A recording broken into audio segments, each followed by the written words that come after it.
So right, tonight then we are playing Golden Heroes, and as we've talked about before, Golden Heroes is an old superhero game for the 1980s.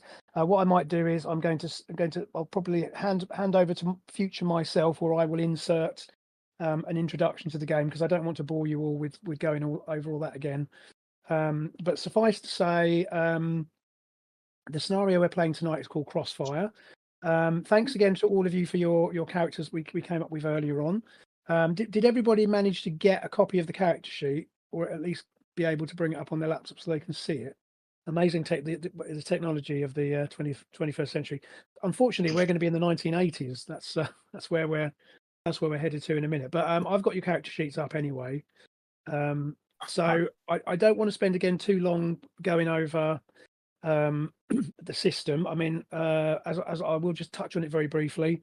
So Golden Heroes is uses basically D10s, and we have a built-in dice roller in the VTT. So if you can see the VTT, there's a dice roller down the left-hand side. I'm happy for you to use that, or you can use your own dice if you like. I certainly trust you to do that. And basically, Golden Heroes is a system that's kind of mostly aimed at combat. If I'm being honest, it's it's a superhero system, but the rules are mostly around punching stuff. Now, of course, that's not all there is to it, but generally, a lot of the rules on the character sheet are to do with damage and fighting, and but basically, you have 4 attributes. So you've got ego, strength, dex, and vigor. Ego is basically your mental strength. Strength is your physical strength. Dexterity, obviously, is what you would imagine, and vigor is essentially your toughness. As we mentioned before, you've got hits to kill and hits to coma, which are the numbers that basically you take damage from. And you have other stats like your movement score, defense class, which comes into play during combat, and you have a strike modifier, and you have various other things around that. Then next down on the sheet, you've got your attacks. So again, your normal attack forms are all kind of defined there. So everybody has the ability to hit with your fist or your foot. And then I've tried to list specific superpowers related attacks under there. And then underneath that, you've got your superpowers, just to remind you of what your character's abilities are. And then some of you may have equipment. Equipment is very vague in this system. It's basically stuff that you just need. So I'm looking at Captain Sonar, and he's got a shield suit. He's got an ear implant. He's got a fist amplifier glove, and all of this stuff is just really kind of trappings around the superpowers. And obviously, you may also have noticed on the second half of the character sheet, there's an area called campaign ratings, which we will go into later on. What I will do is I will probably go through these later on. But basically, what those ratings are there to do is this is how your character develops. And so you start out with an initial score in these ratings, and then depending on how how your character goes through the adventures, then that will be modified. And these are around such things as public perception mainly. So it's to do with your how the public perceive you, and also how you use your powers to investigate things, and then your kind of status. But that side of the sheet is something we'll get to in due course. I didn't want to bog everything down with that right out the gate. And the combat system's it's quite involved, but what we'll do is we'll go through it, because one of the things I wanted to do with this game is to try and use the system, because both Kevin and I in the past have been guilty of sort of not using it to its as it was originally meant to be used. But I'm going to try and go through it. Hopefully, once we've run through things a couple of times, it will become relatively straightforward. I've got a a GM screen in front of me with all of the relevant bits and bobs on it. So I'll hopefully do most of the heavy lifting, although I might rely on Kevin a bit because he's obviously used this game before. So I'm trying to think, is there anything else preamble wise that I need to mention? I don't think so. Has anybody got any kind of questions or thoughts straight out the gate? No initial questions. No, I'm sure questions will come up though. Yeah. Well, I fully endorse that, and again, I'm more than happy to deal with that as we go along. And as I say, let's talk a little bit about the setting then. So, I've called this campaign Legacy of Heroes, which is a little bit of a nod to my colleague Kevin. But also because Golden Heroes is it's a 40-year-old game. This year's its 40th anniversary. And what I'm intending to do is to, over the however long we could proceed with this, is there's a number of adventures that were made by Games Workshop to support this as well, and we're going to sort of try and play through these. So I'm using pre-published materials, and for the setting, I've decided that this campaign is set in the mid 1980s. Primarily because that's when the game was published, and obviously a lot of the material written for it was obviously written from that perspective. And I thought it'd be interesting just to play in a campaign where we don't have, there's no mobile phones, or at least mobile phones look like, bricks. Yep. There's Got my car phone ready. There you go. Yeah, exactly. You've got and if you've got a mobile phone, you're wearing like a big box on your shoulder that you have to carry around with it. And as the you say, Motorola that had a briefcase was £2,500. Exactly. Yeah. We'll just be flagging down Mercedes all day if we need to make an urgent call. I need to use your phone. And we've also basically, again, 1980s, but obviously this is a superhero world. So in certain areas, technology is more advanced than the genuine 1980s. But in terms of the day-to-day experience of most people, it's cool boxes on every corner. As I say, no mobile phones. Computers are in the very early stage. The home computer's very, very early in its development. And so on. So we'll see how that works out. And the setting that I use for Golden Heroes, which kind of came about by accident, but I call it New London. So basically, the city that you're based in is London, but it's a London that is different from the London that we know. So in World War II, London was not only beset by V2 rockets and V1 rockets and night bombing, but the Nazis also launched a major offensive using German supered soldiers into the capital. And as a result, London was left much more devastated than it was in our reality. So as a result, the London of the 1980s in the Golden Heroes world is a mixture of familiar architecture, but along with some more modern buildings, because a lot of the heart of the city was, if not destroyed, then certainly heavily damaged. So this is a London that looks slightly different to the London that we are familiar with, and certainly would have been in the 1980s. But again, just a bit. So I've just switched over the image. So I mean, that's a crude AI image of the kind of thing I'm talking about. But as you can see, familiar landmarks, but then with some more modern buildings as well thrown into the mix. They've moved the bridge. Exactly. Bloody AI, I don't know. I think someone's had an accident with the shaft. No.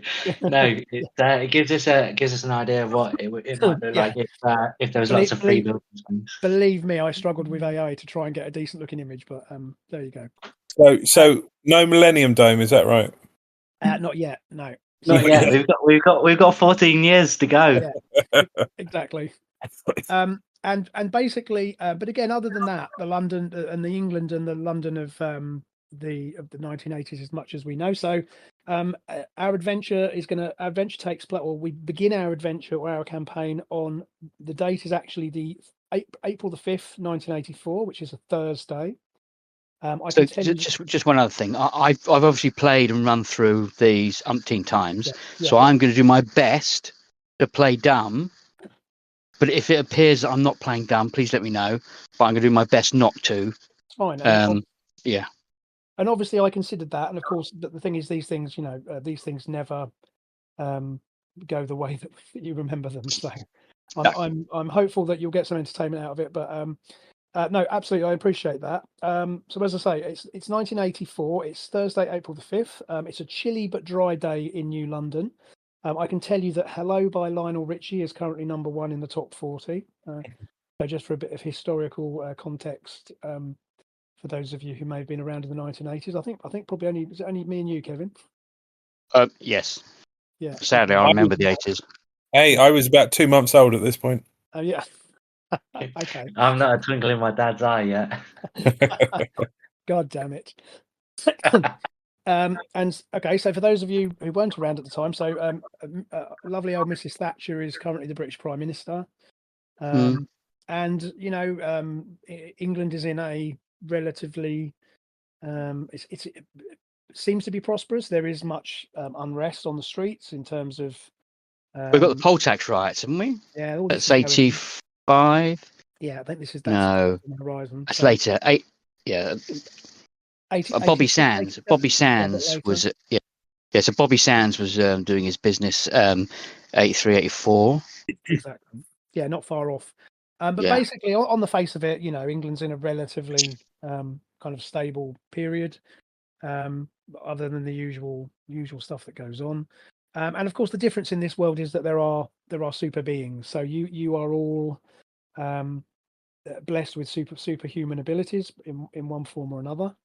And I guess what would be good, actually, just we'll have a little talk about the characters then, because again, I know it's been a while since we set these up. So again, I'm happy to sort of prompt you through it, but I don't know if you want to. Perhaps if we just remind ourselves of who we're talking about. So, Kevin, if you want to, I'll Yep. Let me just get my little first. note. So I'm Anirin. Anirin.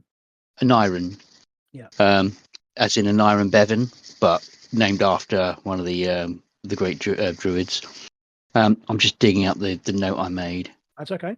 I gave up on trying to summarize your notes into that little box on the character sheet, so I'll have another crack at it if I'm feeling brave. But essentially, what I'll do is I'll just quickly summarize what your abilities are. There we go.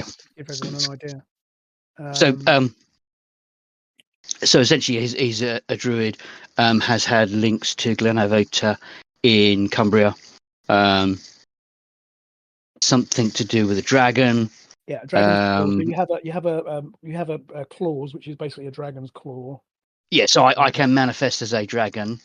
I've got an energy strike. That's the dragon thing. Magic, and I have the awesome ability of probability manipulation, which is essentially luck. Yeah, it's Scarlet Witch's power, really. That's where it comes from. Essentially. I can shapeshift, but only into a dragon. Yeah, exactly. And the probability manipulation is unconscious, which means you don't have any active control over it. But obviously, it will. It basically, as you say, means you're lucky. Yeah, we can use it as a get out of jail free card if I accidentally make a mistake in terms of knowing something that I shouldn't. Yeah, absolutely. Or we just ask you to buy all our raffle tickets. Yeah, that's good. Was the lottery? The lottery wasn't a thing in that. I just looked; it was 94, so we're not winning the national lottery anytime soon. Just raffle tickets. just raffle tickets. I don't know. Was the People's Postcode Lottery going? No, it's Green Shield stamps. Green, and it would have been the football pools as well. Football pools, Green Shield stamps, and the actual pools. The actual pools, yeah. We're just going to get a lot of hampers, aren't we? Yeah. Premium bonds. Right. So what we'll do is we'll figure out what your character's doing in a minute. I just wanted to remind everybody of who's doing what. So Karen, so have you got your character sheet in front of you? Yeah, I do. Yeah. So despite my look, my punk-like look, I'm actually a government man. I guess my alias is Milton Maynard. I'm a sort of Cambridge graduate, bit of a dweeby guy, nice enough guy, but he was chosen to take super serum and become this sort of policing agent. He grows larger with the super serum. He becomes quicker. and stronger, stronger, thicker, fuller hair, whatever the saying is. So he goes by the name of Hyde when he's on duty. He swings a giant cricket bat. So you nearly slipped there, didn't you? You said baseball bat. Yeah, I can see where you were going with that one. So he swings it at such force that it sort of creates this huge gust of wind that can sort of not quite immobilize his foes, but it can certainly give them pause. That's essentially him, right, Steve? I'm not missing anything important. That's perfect. Absolutely perfect. That's and again, you're right. You've summarised that really well. Right, Jason. So I don't know if you can remember. I've got your sheet in front of me. Yeah, I've got it. Feel free to fill us in a bit on Captain Sonar. Okay, all right. Yeah. So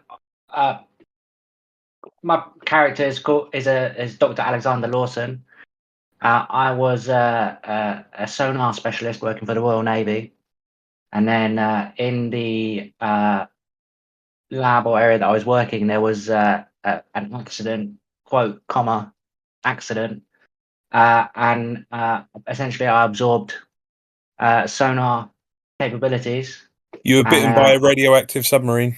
I was bitten by a radioactive submarine. Now I was exposed to large amounts of sonar and sonic vibrations, and some reason my body has absorbed them. Essentially, I've used my scientific and engineering capabilities to enhance these powers through cybernetic devices like an ear implant, which gives me sonar sense. I've got a personal force shield in my suit, and I've got a fist amplifying glove that emits sonic pulses when I punch people.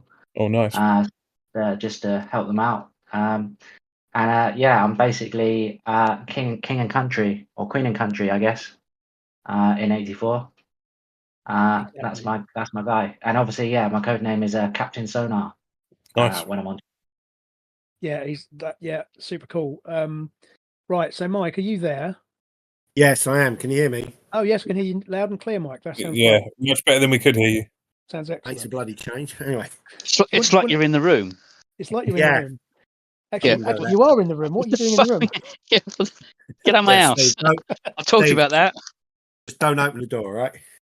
I told you that order is still in place, Mike. You're not supposed to be here. That's okay. True.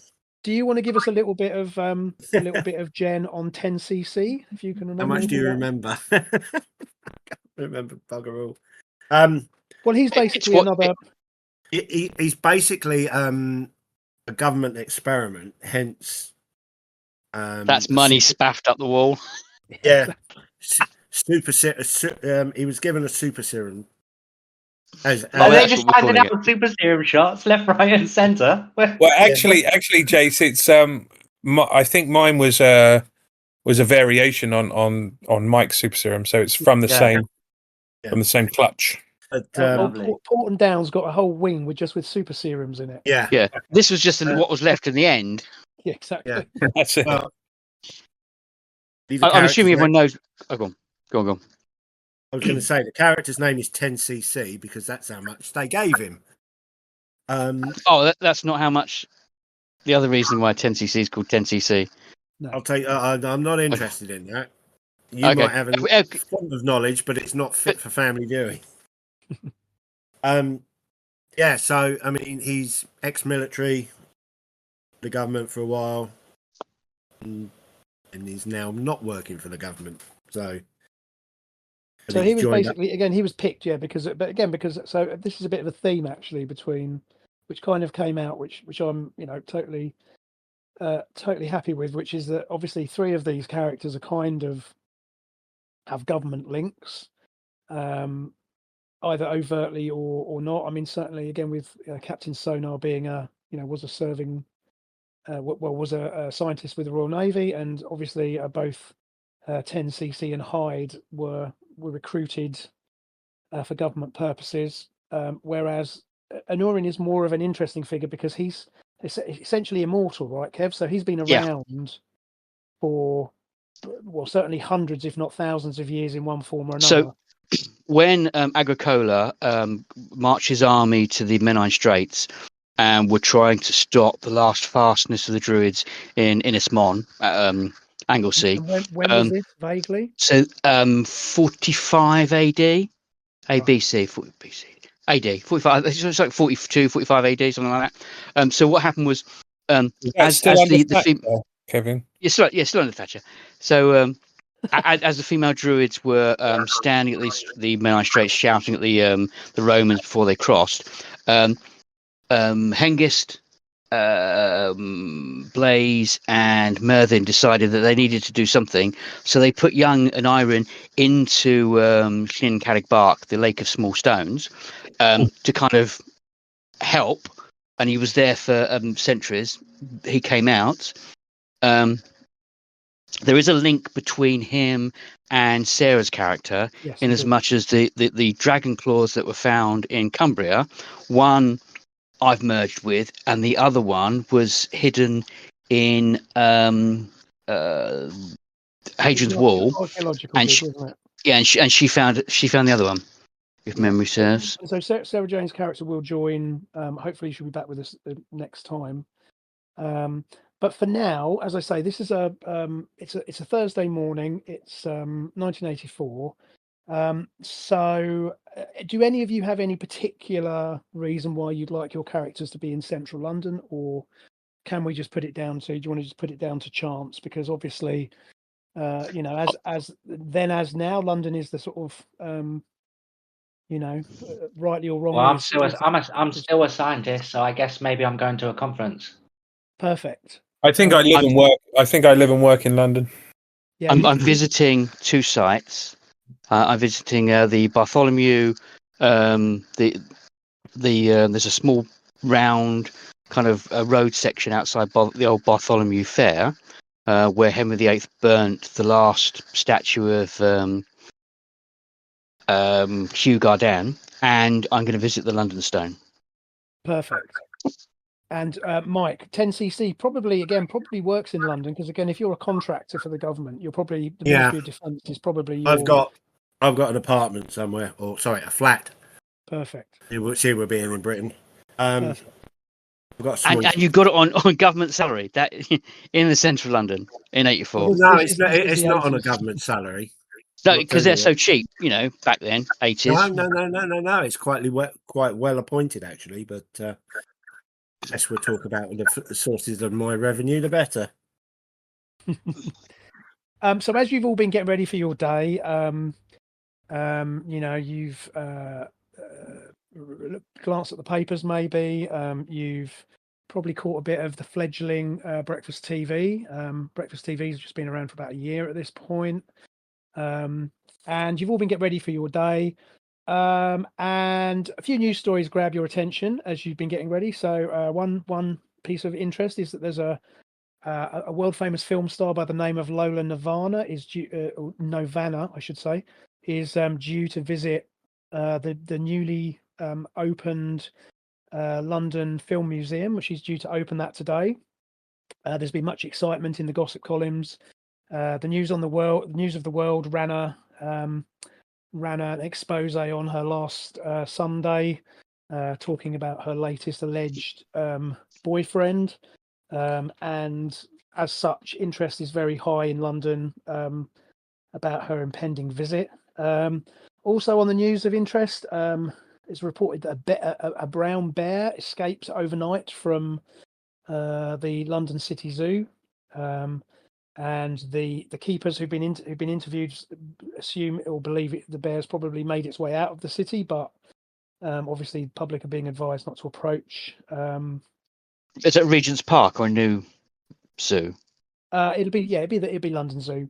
I'm just going to go with London Zoo. So that sounds like some easy XP to me.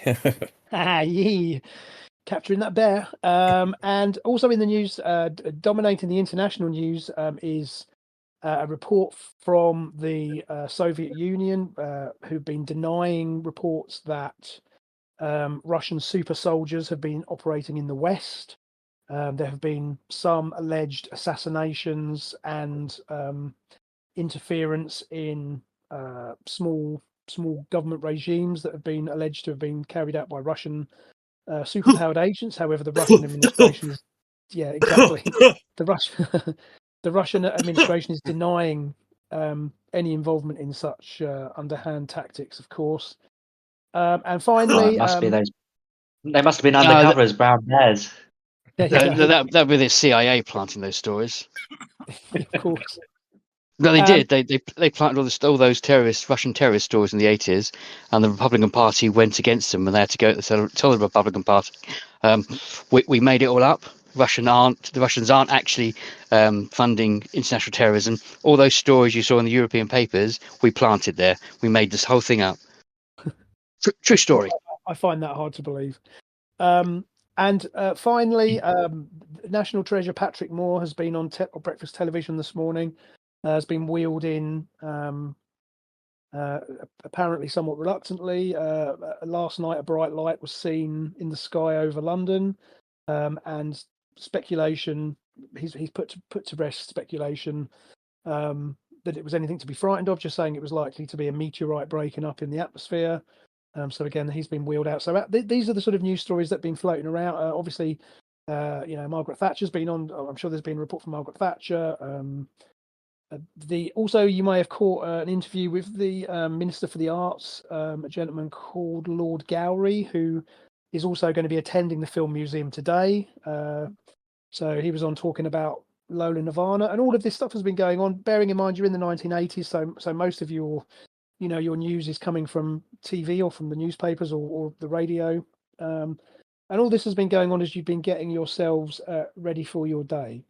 So as you're heading off to wherever you're heading to, you're in central London, and you hear from what sounds like a street or two over. You can hear sounds of chaos. You can hear shouting, and you can hear what sounds like weapons fire, and indistinct screams coming from a couple of streets over. So I'm assuming at least a couple of you, bearing in mind that you are on the government payroll as official sanctioned superheroes, will probably want to go and investigate. So I'll inject myself with my serum and don my cowl and grab my bat and race for it. What's my deal? Am I always wearing my shield suit underneath, like under my suit? Yeah, because that shield suit looks quite Superman style. So he's always got under his loose fitting. He's wearing his lab coat, and he just pulls his lab coat aside to reveal. Captain Straight on.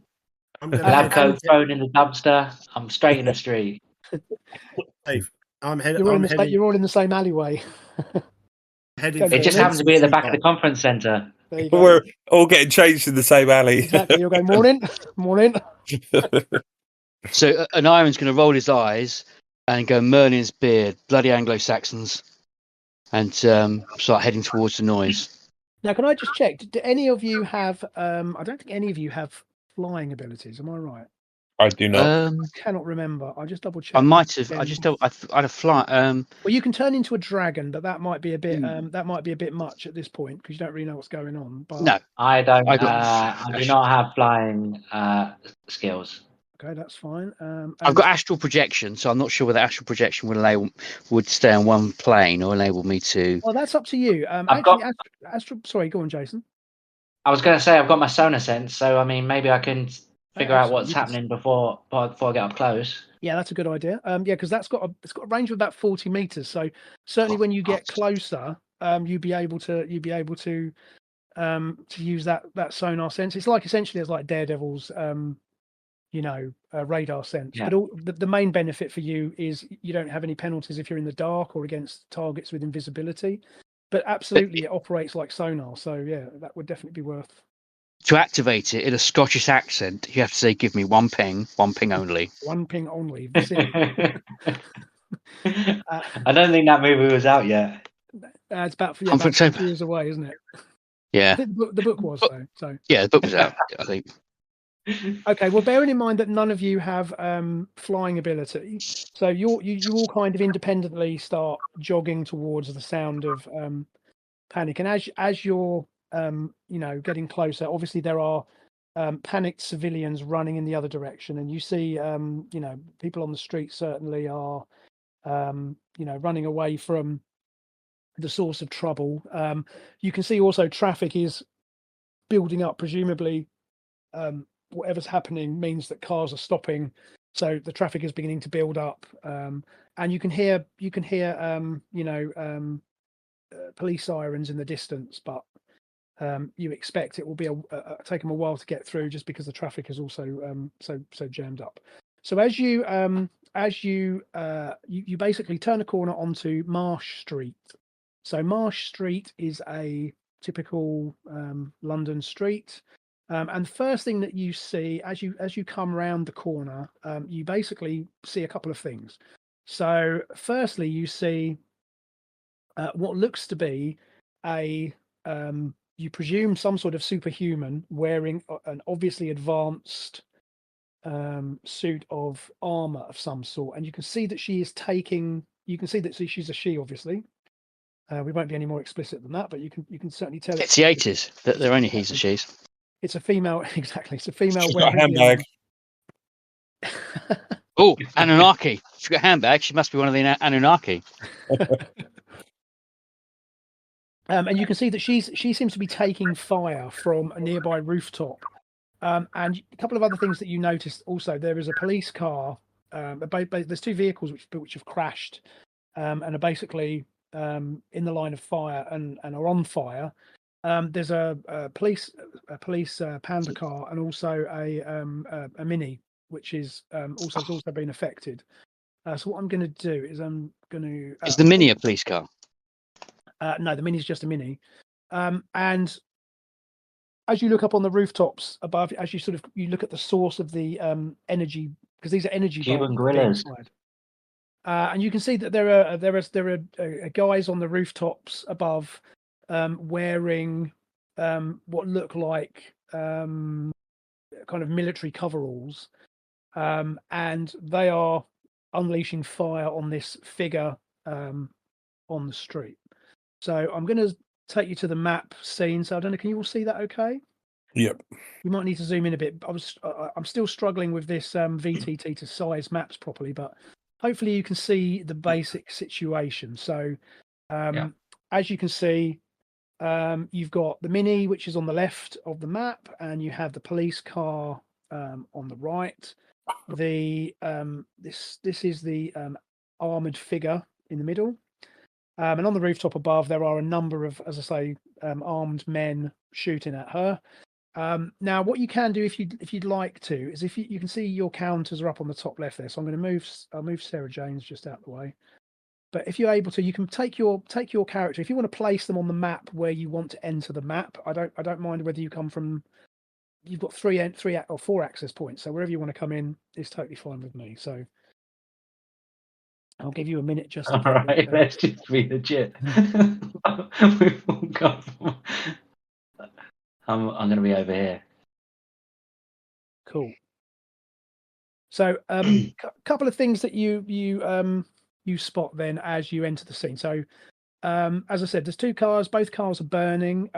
You can see from a distance, you can see figures moving in the Mini.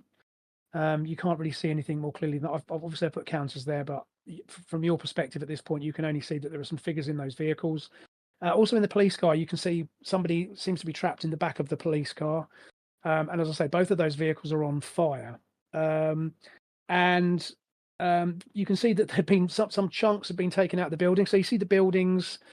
So these the grey and brown areas represent buildings. These buildings are all basically 2 stories tall. So they're normally I've worked it out. So essentially they're about 8 to 10 meters tall. So normally the ground floor is about 5 meters, but then the first floor is about 3. So these are not skyscrapers by any means. This is a kind of an outlying area of central London. But again, those figures are on the rooftop of the building opposite, and there's a phone box here. So this is a little thing here, is a little red phone box. I think oh, there you go, little red phone box there. And fortunately, it appears that most other civilians have kept back out of the area. So off to the map. You've sort of run down on these streets, and basically the traffic is being held back here.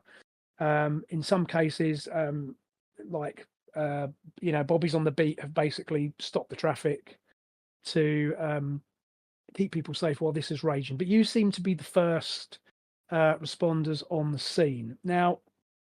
So the way Golden Heroes works is, because we're essentially in a combat situation, Golden Heroes has an interesting initiative system.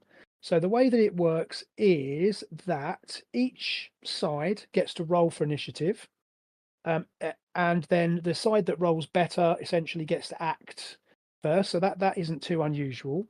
But the way that turns work in Golden Heroes is that every turn is made up of what is known as 4 frames. So a frame kind of represents like a comic book panel, if you like, and you can do different things in a frame. So most characters in a frame can move, can use a make a one-handed attack, and can do other actions. There's also 2 frames together are called an action. So if you take 2 frames together, you can do some other things. So you can make 2-handed attacks. Again, you can move. You can use certain superpowers. And the way it works is that every turn you each get 4 frames. And depending on how well you roll for initiative, you can get a number of frames in advance of your opponent. So you might get to take half of your frames before they can act, or they might get to take half of theirs. It all depends on how well you make that initiative roll. So what we're going to do is I need one of you to roll a single D10 for me, just to give me a number, and I'm going to then roll it. So I don't know if one of you wants to just use the dice roller on the page. Okay, so first one. So number 6, all right? You rolled a 6. Okay, so I'm going to roll as well. And I got a 1. Ooh, lucky me. Okay. So I believe, Kevin, if I'm right, I get to take 3 frames for my guys. Yeah, you take 3 frames first. Yeah. So basically, Mike rolled you rolled a 6, right, Mike? I rolled a 1. So basically, you essentially add them to your frame, so you get your current frames plus whatever bonus frames you get. Yeah. So you start off with however many frames. Yeah, absolutely right. So with that roll, I get to take 3 frames in advance. Now, interestingly, because these guys are basically mooks, if you like, they actually only get 2 frames per round. So they're going to get to take 2 frames to act, and then you guys will then get to take your actions after that. And the way it works on a side is we go by the one with the highest dexterity goes first, basically. So you all act as a group, but then you'll act in dexterity order. So I get to go first. So my guys have got they can move, and so what they're going to do, actually, they're just going to keep shooting, because they're not going to move because they're already in position on the rooftop. And they seem to be determined on shooting at this target here. As I say, you those of you who've got none of you have got any sort of super enhanced sight or anything which will help you. You can't really make out any insignia or anything on their uniforms from this distance, bearing in mind they're on a rooftop. But certainly they seem to be very interested in taking pot shots at this lady in front of you. So as you approach, they get to take their 2 frames. So what they're going to do is they have a blaster. So range of that blaster is 10 meters. So each square is 2 meters. Okay, so they're kind of at extreme range at the moment. And what they're going to do is, I'm just going to run through a couple of them and get them to make a roll. So in Golden Heroes, you have a weapon class, and you have a defense class, and then there is a table that we cross-reference, which essentially determines whether or not you hit. Okay, so these guys have got a weapon class of the blaster is a weapon class of 2, and I'm just going to find out what our mystery woman's defense class is. So she has a defense. Oh, blimey. Awesome. Okay. And I'm going to look at the strike table.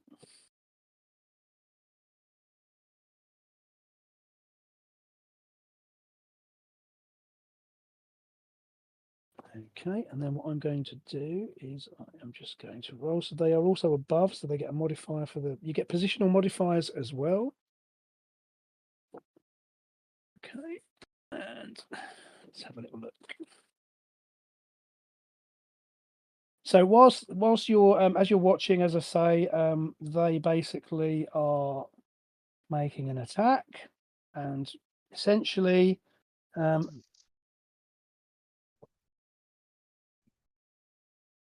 okay, here we go.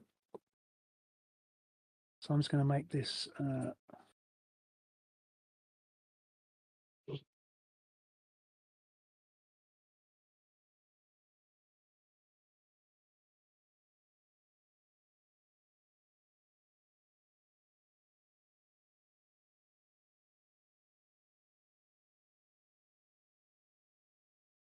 Okay, cool. So they all take laser shots at her. One of them actually scores a critical hit. So I'm just going to see what that does. Roll A.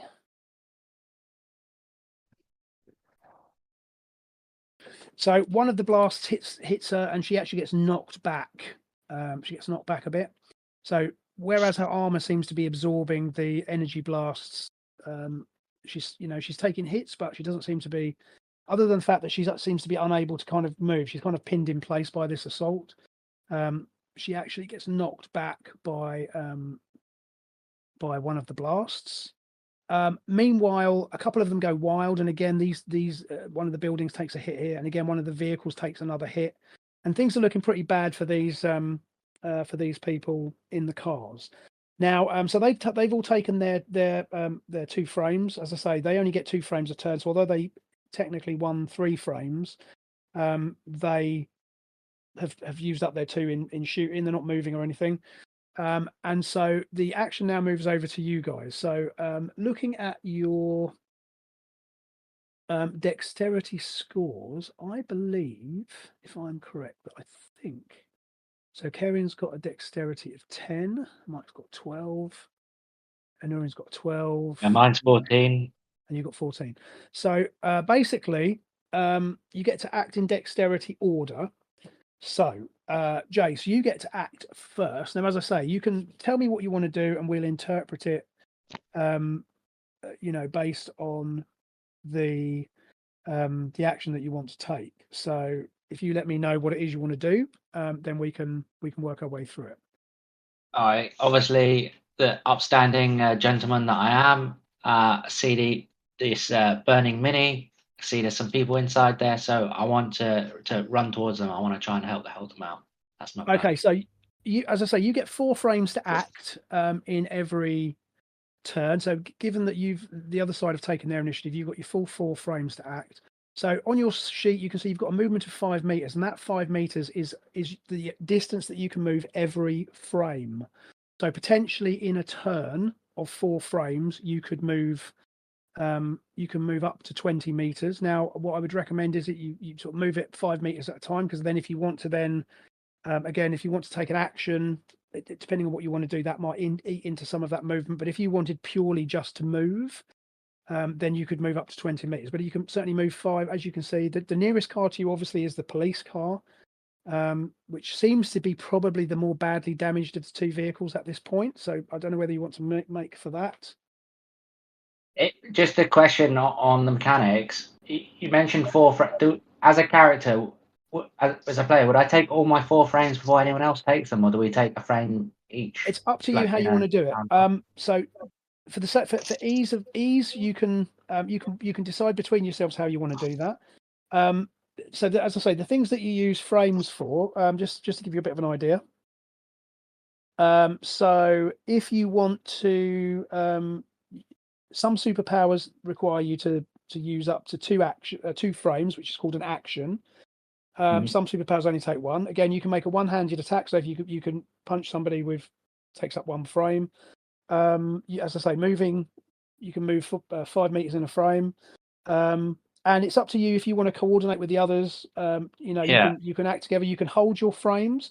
Also, when you get attacked, there are certain maneuvers that you can make to avoid being damaged, which also can use up future frames. So in other words, if you've used up all of your frames in a turn, let's say somebody attacks you when you've used up all your frames and you want to try and dodge or avoid that damage, you can actually use up frames from your next round in advance to make that maneuver, if that makes sense. It just means next time you'll only have 3 frames instead of 4 if you decide to use one to dodge, for example. So at this point, you probably, because you may not have worked together, at this point, you can probably just decide what you want to do on your own. And as I say, as you get to know each other, you can then coordinate. So you can hold frames back. You can, but at this point, you don't really know these guys, so you may just decide I'm just going to, do my thing and let them worry about it. So I make it about 18 meters to the police car. So I'll just, I'm pretty reckless in this regard. So I'll just run right up to, if it looks like the most badly damaged one, taking the most risk, then I'll just run directly to the. Fine. Do you want to move your counter down to where you want to put him? Maybe like over here, beside it. Okay. Right. So as you get to the police, so this is it's a typical 1980s police car. It's a Panda car. You can see as you get closer, and obviously the thing is belching smoke and fire. You can see that in the front seat, it appears that there's 2 policemen in the front of the car, and they are clearly dead. Whether they've been killed by the impact or whether they've been killed by the energy weapon fire, you can't really tell. However, they are clearly dead. However, in the back appears to be a civilian. You assume he was probably under arrest, which is probably why he's been stuck in the back of the police car. But he's kind of frantic.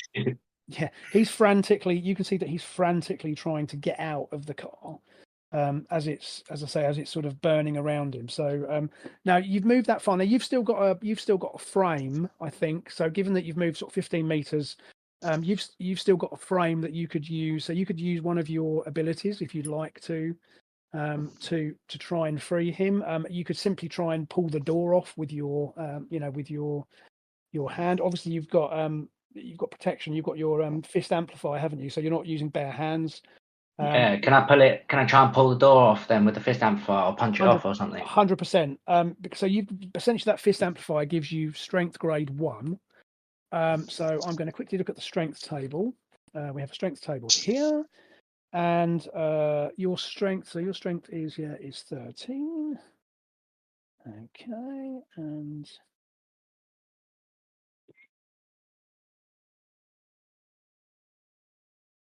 yeah.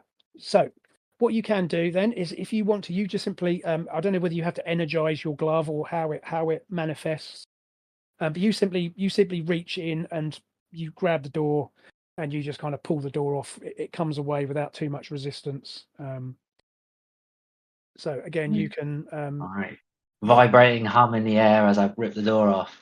Perfect. So you yank the door and sort of, it goes flying across the street. And inside the car, this gentleman he kind of frantically strains towards you and says, "Oh, thank God, help me get out of here, and you could, I don't know if you just want to help him out or, but he kind of whatever I can do to get him out of the burning vehicle is good. Perfect.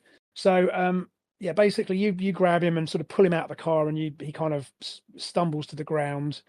And he, kind of half runs, half crawls away from the devastation, and he essentially drops. Let me just move him out of the way. So he sort of basically comes up here and sort of cowers over here, and sort of collapses, catching his breath away from the imminent danger from the car. Okay. So right, so you've used up your frame, so you've put yourself there. You're undercover under some cover anyway because of the obviously the smoke coming off the car. But I would imagine next turn you'll probably want to get out of the way of it. But yeah, great. So you've managed to rescue him. As you're close to the vehicle as well, you can see quite clear. Again, just to reiterate, the two policemen are clearly dead, so there's nothing unfortunately you can do for them at this point. Okay. Also, as you're now much closer to this strange being who's being attacked, again, you get a closer look at her. Now, you're a scientist, right? You're a brilliant scientist, mechanical. Okay, so you are a quite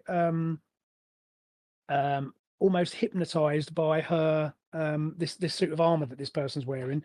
It's certainly nothing like anything that you've ever seen before. It is clearly super high technology. As I say, you don't know which government has come up with this thing, but you certainly haven't seen anything like it in the British government's military arsenal. Okay, and you can see literally as you're watching, you can see, as I say, these like energy blasts are kind of essentially bouncing off it. Yeah. Okay. But I'm just can't wait to get up close and inspect it. Perfect. Right. Okay. So next up, who have we got next then? So I think it's between. Am I right in thinking it's between Kevin and Mike with the next highest dex? Is that right? Yep. So do either of you have a preference as to who wants to go first, or? You want to go first? Okay. So from where I am, by sheer chance, there not only happens to be a restaurant cafe to my left, but the front seat looking out is completely empty. Okay. I'm going to duck in there, sit down, cast astral projection. Cool. Then I'm going to cast enhancement fly. Right. So do you want to pop yourself into that? You put yourself in the building, or okay. That's close enough. That's close enough. Okay. So you said you want to use astral projection. So let's just have a little astral projection, which costs me costs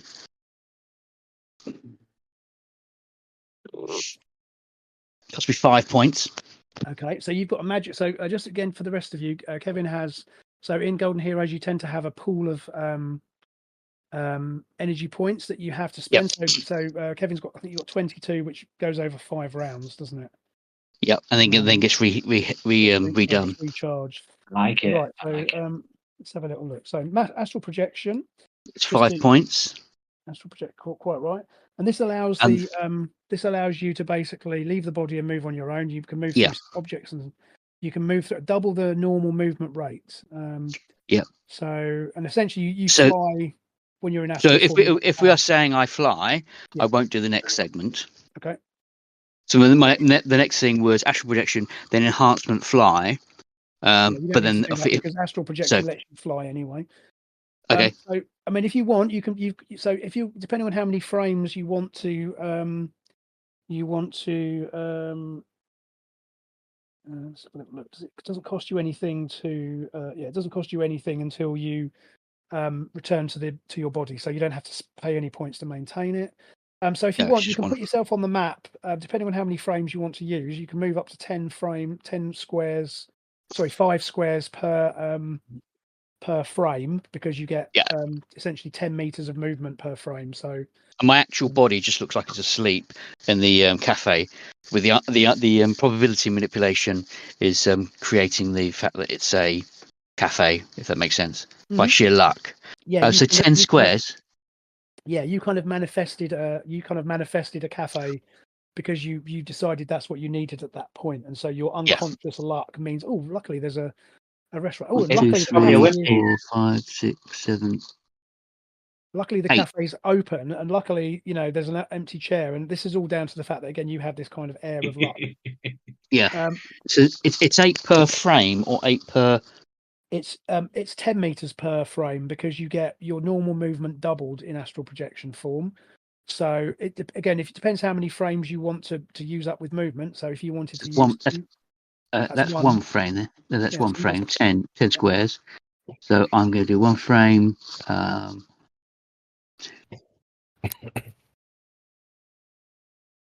And that's 2 frames to get there, and then I can see this being with some kind of weird armor on. Yeah. And the car and stuff. So I'm assuming she is Fae, because that's why your would she frame be of reference, isn't it? Why would she be anything else? Yeah. I'm going to hit her with a super energy blast. Oh, you're going to attack her? Okay. Yes, because whilst I'm not a fan of the Anglo-Saxons, she's clearly just random. This Fae has turned up and randomly attacked these Anglo-Saxons, so I'm going to, step in. So wielding Clue's sword, spear, I'm going to point it at her, and I'm going to hit her with. So I'm going to lose 10. That takes me down to another minus 10. I'm going to hit her for 22 d6. Okay, so I've got an additional to the blast is so the blast is weapon class 3. It is. So this is because it's grade 3.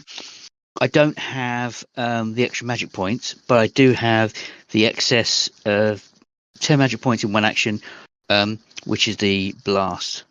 Okay.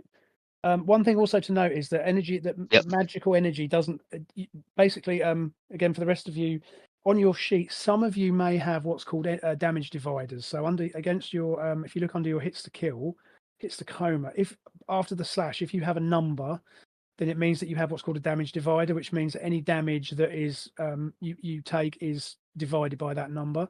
So, but actually, none of you have any that. Because although both Karen and Mike have got a +1, because you don't actually have any damage dividers, that essentially damage divider is 1, so that just means damage is flat. But certain characters that you may come up against do have damage dividers, but magical energy isn't affected by damage dividers. So okay, nice. So Kevin, you range is, you're certainly within range, because as you can see, the range is 20 meters, or sort of standard range is 20, long range is 40, but you're well within range there. So you've got, I think your attack is, we said, weapon class 3. Weapon class 3, is that right? I thought it was weapon class 2 for magical strike. Is it all? Yeah, because this is an enhanced grade 3 magical strike. Okay. So you've got weapon class 3. So her damage, her defense class is 2. So what you need to do for me is you need to roll a. So your weapon class is 3. And so you've got to roll a 10 or better. So if you could roll a d20 for me, and you've got a 14. Okay, so that means you hit her.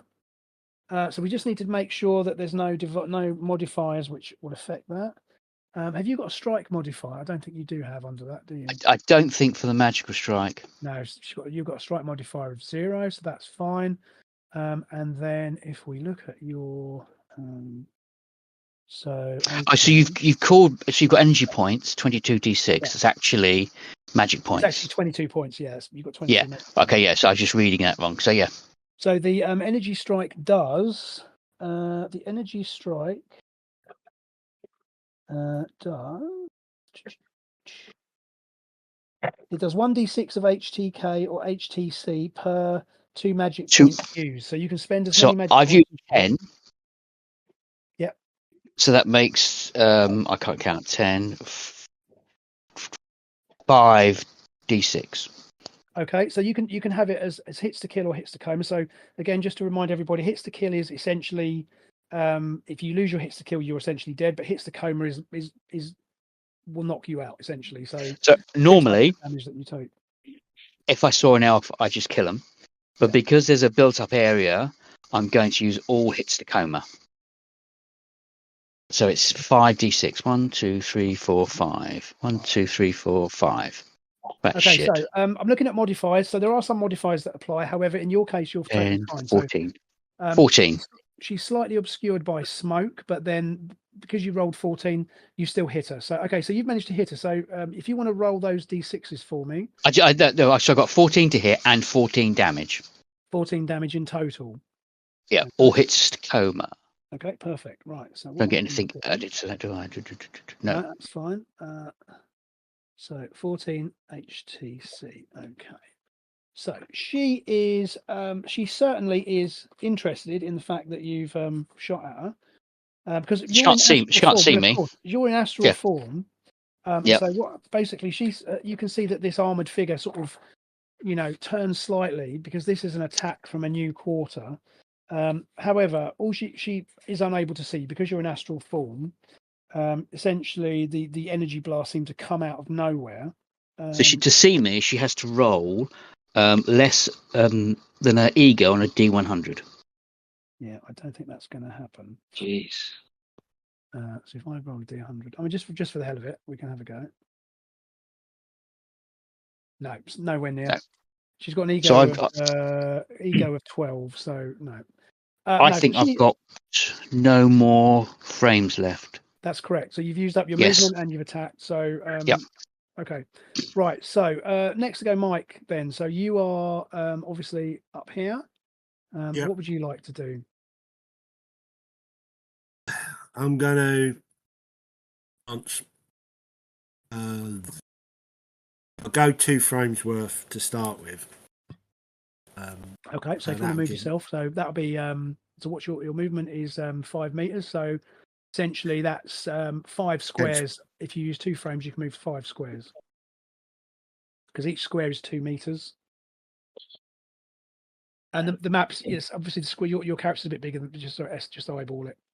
Cool. Yeah, so it's perfect. See what's in the back of this. These 2 in the back of the car. Okay. Yeah. So you can see. So this is a mini. It's a it's a good old 1980s mini. So it's a little green mini. And you can see that there appears to be a mother and what you assume is a child in the back of the car. You can certainly see the woman clearly, and she's frantically banging on the obviously trying desperately to force the door open. And you can hear her kind of shouting for help over the sound of the energy weapons and the and the kind of general noise.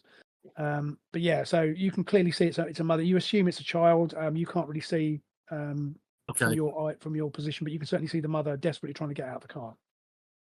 Where are the fire? Where is it exactly? Is the fire? Is it at the front of the car or the back of the car? So it's basically the bonnet. So yeah, the engine is basically the engine compartment's on fire. And where is she? Is she in the front and the baby in the back, or are they both in the front? She's in the front and the child is in the back. As far as you can see, again from this distance, you can certainly see her quite clearly. And she's actually she's actually trying to get out the left-hand side because the fire is on the front right of the car. But it seems as if the door's been jammed. She's obviously perhaps collided with the police car or possibly with the armored figure. And it looks as if the driver's side, as if the doors are basically jammed. I mean, you know what minis are like. Is the window open or closed? The window isn't open at this point, no. I seem to remember the window. Minis of that period are quite small. The windows are quite small anyway, aren't they? Because they're quite small cars. So yeah, no way I can get to her. Well, you can head in her direction because again, you don't forget. Even if you use up all your frames of movement, then next turn you'll be much closer. Yeah, because I was wondering whether I could fire a rubber bullet at the window to smash the window. Hell, you could do that. Why not? I don't see why you couldn't do that. I'll give that a go. That sounds like a great idea. Rubber bullet or plastic bullet? You want, not rubber bullet? Well, it's the same thing, isn't it? It's no, because the plastic bullets are like a giant chunk of plastic, which is why they were banned, and then they become rubber bullets, which is just like a giant chunk of rubber. You would get more kinetic energy with a plastic bullet than you would with a rubber bullet, and they're not. I'll just fire whatever does the damage. Well, you've got rubber bullets, so just fire a rubber bullet. I guess. It only needs to smash the window. You can throw a conker, mate. I'm sure it'll work. Yeah, exactly right. It's a mini. Kick it hard enough, or the rust to make it collapse. Yeah, that's a good point. If the whole thing will probably just fall into pieces. Oh, if only it was a Morris. If only it was a mini Metro, then you'd have no trouble, would you? Okay, Mike. So bear with me. It could be a Metro. So why don't we call it? We call it a mini Metro. What the hell? The club, or a clubman, slab front. Who says 1980s role-playing games can't be narrative, right? So yeah, okay. It's officially it's a mini Metro now. So. Okay, so you've got weapon class 4. So I'm looking at the strike. Hang on, before we go any further, I've got 2 more frames to use, right? Yeah. So do you want to move closer, or do you want to just? Yeah, I'll move closer and then use the last frame to fire. Is it a K series or A series engine? I've got no idea. Of course, Six I'm sure turbo. you know exactly what it is. K-series, obviously, because Let's have a look here. Bear with me a second. Okay. Right. So, Mike. So, I want to make a strike roll. I'll tell you. So How just far roll a closer can I D20. get? Well, if you can move another 5 meters, so another sort of 3 squares essentially. So you move to there.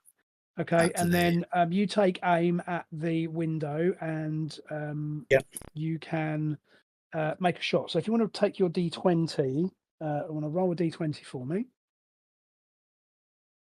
Excellent. Okay, fine. So you fire your weapon and you hit the window dead center. Let me have a look at what your weapon does in terms of damage. Right. So what I want you to do is, if you can roll me weapon class 4, 2d6 plus 3 HTC.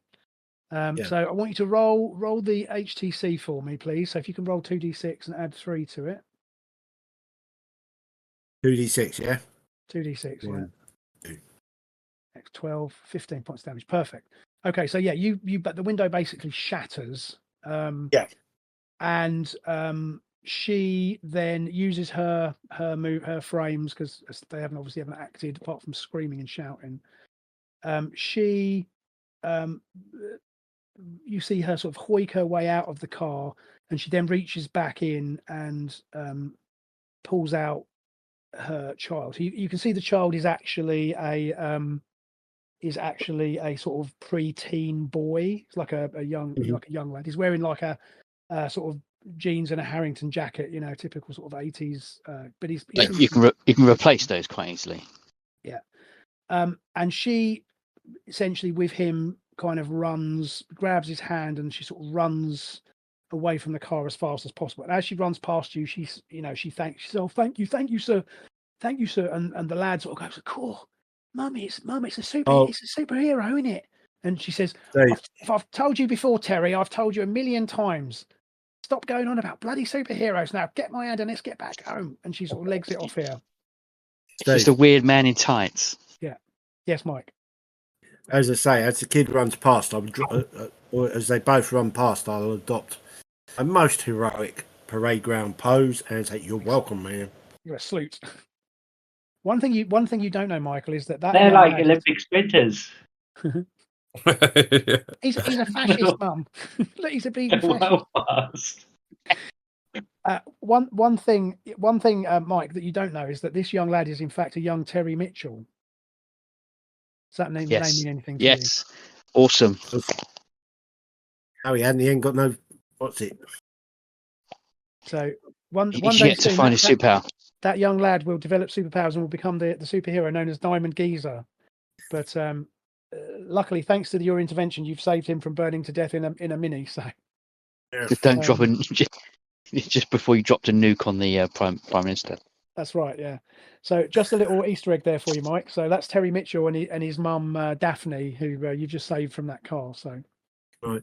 Well, actually, she should have died in that car. Going by the real history, this is an alternate timeline then, because she should have died in that car. You changed history, Mike. Oh my God, what could possibly happen? How will... Maybe she gets into another mini. Another burning car. Yeah, maybe it's not Daphne, but June. She's never all it means now is I've got to go and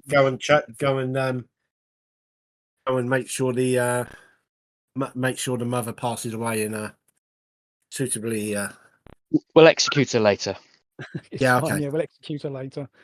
Okay, so so you've taken your action. So you've rescued the civilians from the car, and again, excellent work there. So last but not least, then Karen, I think you're up. Yeah. So technical question first of all. I'm eating prawn crackers. Is the microphone picking them up? Yes. It is. No. All right. I can smell them. Prawn crackers are always acceptable as far as I'm concerned. So I don't want people to be hearing this. It's fine. All right, cool. Are they skips? I can edit it out in post. Don't worry. Yeah. Okay, so whilst you gentlemen have been up to what you've been up to, I've not been idle. I've actually been speaking to one of the police officers who are holding Brilliant. the civilians back. Brilliant. I've just asked him for a lowdown, like what's the situation, how many what they're called What? Hostiles are there? Okay. So he can tell you that they've got like a spotter on a roof, and they can see that there's there's like appears to be 9 of these guys, and no one. The thing is, he's confused because no one seems to know which agency they represent. Certainly, the police have had no notification of this being a like a special forces or an intelligence operation. Yeah. The first thing that they knew about this was when they had reports of gunfire, and they kind of arrived on the scene, and all they've been able to do so far is basically hold up traffic to stop civilians getting in the way. Yeah. And again, as of this moment, he's obviously in touch with his his headquarters with his radio, and there's all there is confusion. There are response, like police response on their way, but of course, given the way the traffic's all snarled up, it's going to be several minutes before they get anywhere near. And one other thing he mentions to you as well is he also mentions that apparently DICE have been informed. So DICE are a government agency who deal with essentially paranormal, supernormal incidents, and so they've also been informed. And again, they also have, as far as he has heard so far, they seem to have no knowledge of this, but they are also en route. So okay. And has the armored figure been identified, or is no. he an unknown? No, the armored figure is unknown. The armored figure sort of landed in the street, and subsequently was then attacked by these guys on the roof. So no one seems to know what her motivation is. Again, he notes that she certainly hasn't been seen firing on Civilian. indiscriminately, because these guys have been, although they're targeting her. Obviously, those 2 vehicles, and of course, the police are also not very happy about the fact that it looks like 2 of their comrades have been killed in this, incident. But because these guys are not armed, so they're just holding back civilians, and they're just waiting for armed response to arrive. So, okay, I'll inform the officer that these the civilians he's holding back are far too close, and they need to be pushed back another 10-20 meters, further back. They need to. And then, Steve, I'm going to look for a way up onto the roof. Perfect. One thing before as he goes to move back, and he gives you like an uncomfortable, almost offhand salute, because obviously he recognises you because you are are the face of Thatcher's Britain, for better or for worse. But he also kind of sheepishly offers you his notebook. Says, Would you mind just signing it quickly for me, sir? It's for me lad. He's a big fan. All in due time, and I'll be back later to sign this. He did say you're not. He did say you're not as good as the Eagles, but I didn't know what he was going on about. But anyway, all right. I'll tell him I met you. He'll be thrilled. He'll be thrilled. Thank you, sir. Thank you. And he then moves back and starts holding back, as you say. Come on, people, move back. And right, fine. So what did you? So you were looking for a way up. Okay, so these are basically just kind of essentially these are shop fronts, and then they have the second level above is essentially like offices. For want of you would assume they're probably just offices. Yeah. Does it look like I can scale the outside of the building, or will I need to find a way? No, I think you could do that because again, you're bigger than the average bear. Bigger than the average bear. Bear? Where's bear? Where's bear? Is it a brown one? Brown bear, yeah. You also have you've got some super speed, haven't you? I have. So yeah, and you've also got enhanced. Your dexterity is enhanced. So I think you could certainly move. I would say if you wanted to spend all of your 4 frames, then I would allow you to get onto the roof of. You could either get onto the top of this building here. Yeah, you probably wouldn't be able to make it all the way across and up onto this building, but you could certainly get onto the roof over here if you wanted to get a better vantage point. Or if you wanted to, you could certainly get into this building. You might not get to the roof, but you could certainly go across here and probably get to the first floor because they're obviously on the roof. Yeah. Okay. So I want to work my way up to where they are onto that roof. So I'll get as close as I can with my 4 frames and my super speed. Fine. So with your super speed, okay, let's have a look then. So with super speed, you have got a movement of. Your super speed will allow you to move, I believe. It's 12, isn't it? 8. Yeah, you've got 8 meters, and then because you've also got the growth, so you can basically move 12 meters per frame. So that's 6 squares per frame. Okay. So bearing in mind that 6 squares. So what's that? 1, 2, 3. So one frame would put you about here.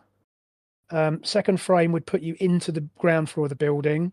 And then bearing in mind that the height of the building is about, I think I just heard it's like 8 meters, because I think each floor, the ground floor is 5 meters, the first floor is 3. So you would basically be at the kind of door to the roof, having used all of your frames. Okay, happy. That would put you in a good place for next turn, I guess. Yeah, happy with that. So about here, that's coming out. Perfect. So there's you basically find your way up onto the floor, and there's an access. There's access up to the roof. So you're kind of at the door onto the roof. Okay, perfect.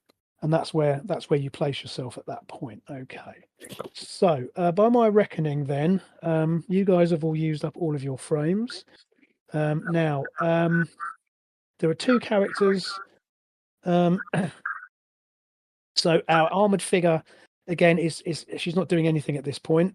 She's just again seemingly confused. Still taking fire from these guys. They're not letting up on the onslaught. So what we'll do now is that'll take us into our next turn.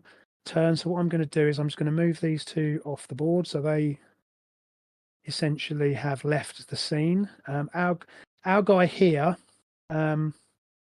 is kind of catching his breath, but he's still visible, but he's kind of slumped and he's out of immediate danger. So I think what we'll do now then is I will get one of you to roll initiative again. So I'll leave it up to you guys as to who wants to do that. So you roll a D10. Somebody roll a D10 for me. D10. Yeah, and then I'll roll a D10 for them. Okay. Oh, well, good job. Oh, okay, so I rolled a 9. So you rolled a D20. Did I? Oh yeah, I did, didn't I? Okay, so I rolled a 5. Okay. 3 frames. Let's have a look. That is 3 frames. 3 frames different. Yeah.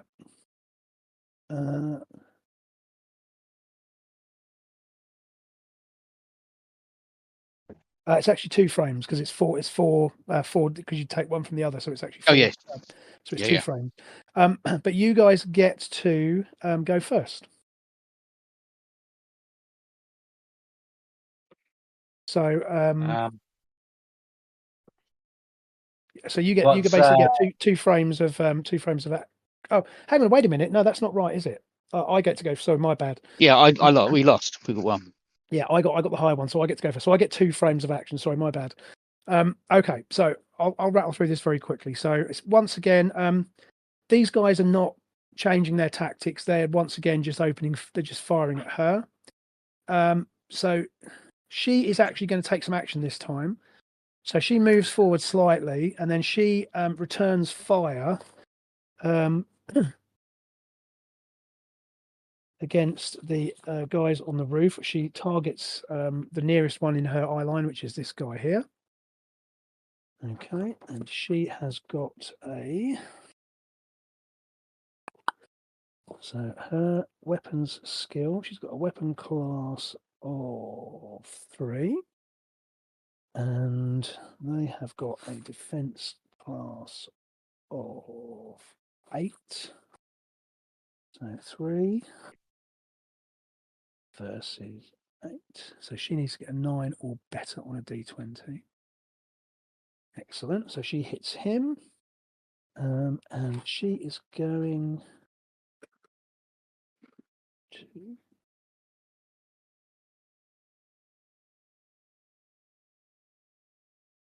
Okay, so she hits him.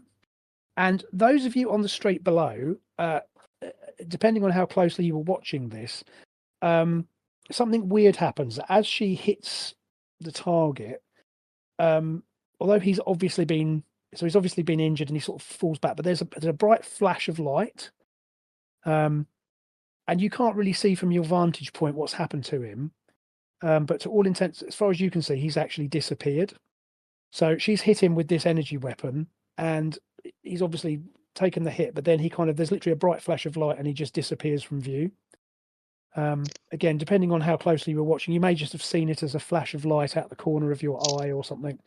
But yeah, anyway, so she's taken her movement, and right. So then that puts us back to you guys. So you again have got 4 frames of action. So if you would like to tell me what you would like to do, then and again, so dexterity order. So I think again that's Captain Sonar gets to go first, I believe. So sorry, was someone going to say something? Yeah, I was just going to say. I've just looked up where Marsh Street in London. I'm assuming this is in London. This is on the Isle of Dogs. This is Marsh Street for sure. Yeah, it says on the label, so I thought I'd let you know. Excellent. Unfortunately, there's a So prize. she's shooting people now. Sorry, could you say that again? What, me? No, Jason. Did you say something, Jason? I said she's shooting at the people now. She took one shot at them, so she sort of moved a bit closer, maybe trying to close their angle so they don't have such a good shot on her. And then she has actually returned fire. The armor seems to emit some sort of an energy blast. But as you watch, as you're closest, you see that as this energy blast has been released, it almost seems like there's something wrong with the armor, because it kind of the gauntlet kind of sends off like blue sparks, like an arcing sort of effect.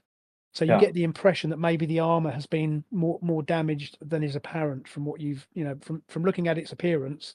But she seems to have got one shot off, but then again the weapon seems to have shut down again. So it might be that she's actually more damaged than would appear.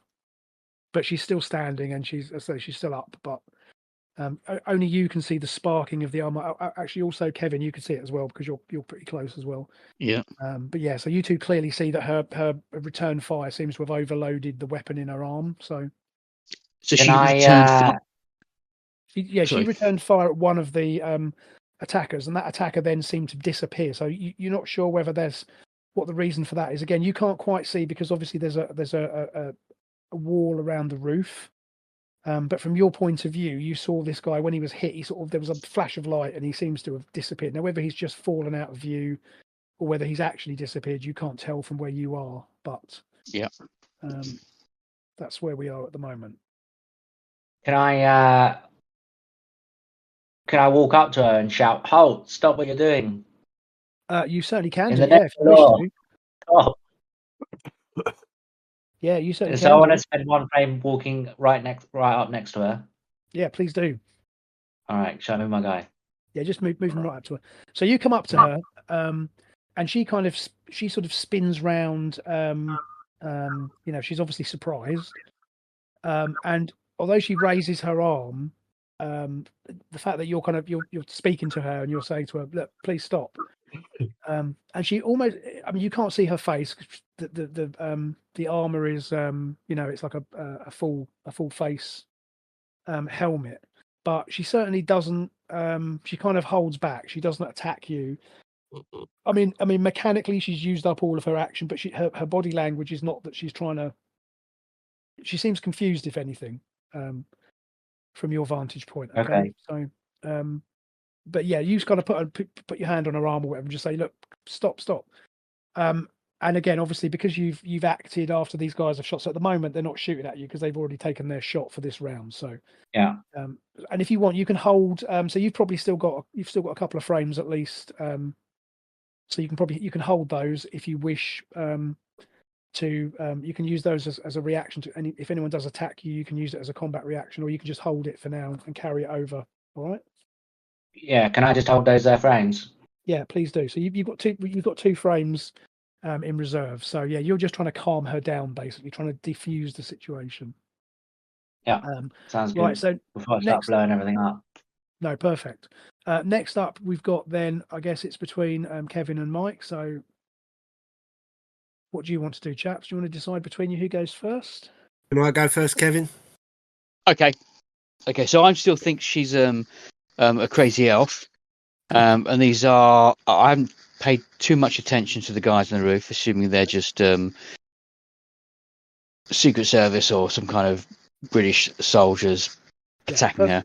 So I'm going to, what am I going to do? I am going to. You're laughing, Mike. He said you can go first, didn't he? I've got. I wanted to go first, so yeah, no, never mind. So I'm. Oh, sorry. I'm going to just hit with a 2 blast, a 2 dice blast.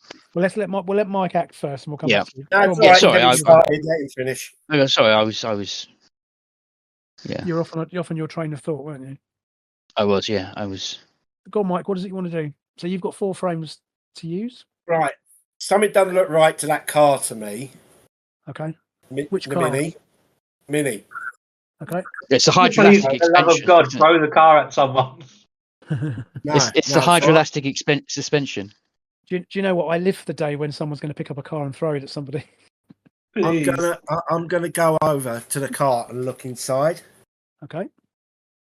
Okay. So you see basically a very go on. I see the unconscious form of Terry Mitchell's brother Gary lying in the back. No, you don't. No. Yes, I do. They were okay. Yeah, sure. Okay, you can do that if you want. So I'm going to let you be narrative. Okay. I'm going to. I do question whether the mother and brother would leave him in the back of the car, but okay. He's the ugly kid, though, isn't he? Oh, fair enough. Yeah. So I'll grab him out the back of the car. Okay, fine. So you grab the previously unknown brother who is also hidden in the back of the car. Terry Mitchell always had a brother. Yeah. Oh no, he does. He has Gary, but I just didn't think Gary was with them today. But it's that's it. I'm happy for you to do that. We can say that maybe maybe what he did was he hid in the back of the car. You know, the little weird little parcel compartment at the back. Yeah.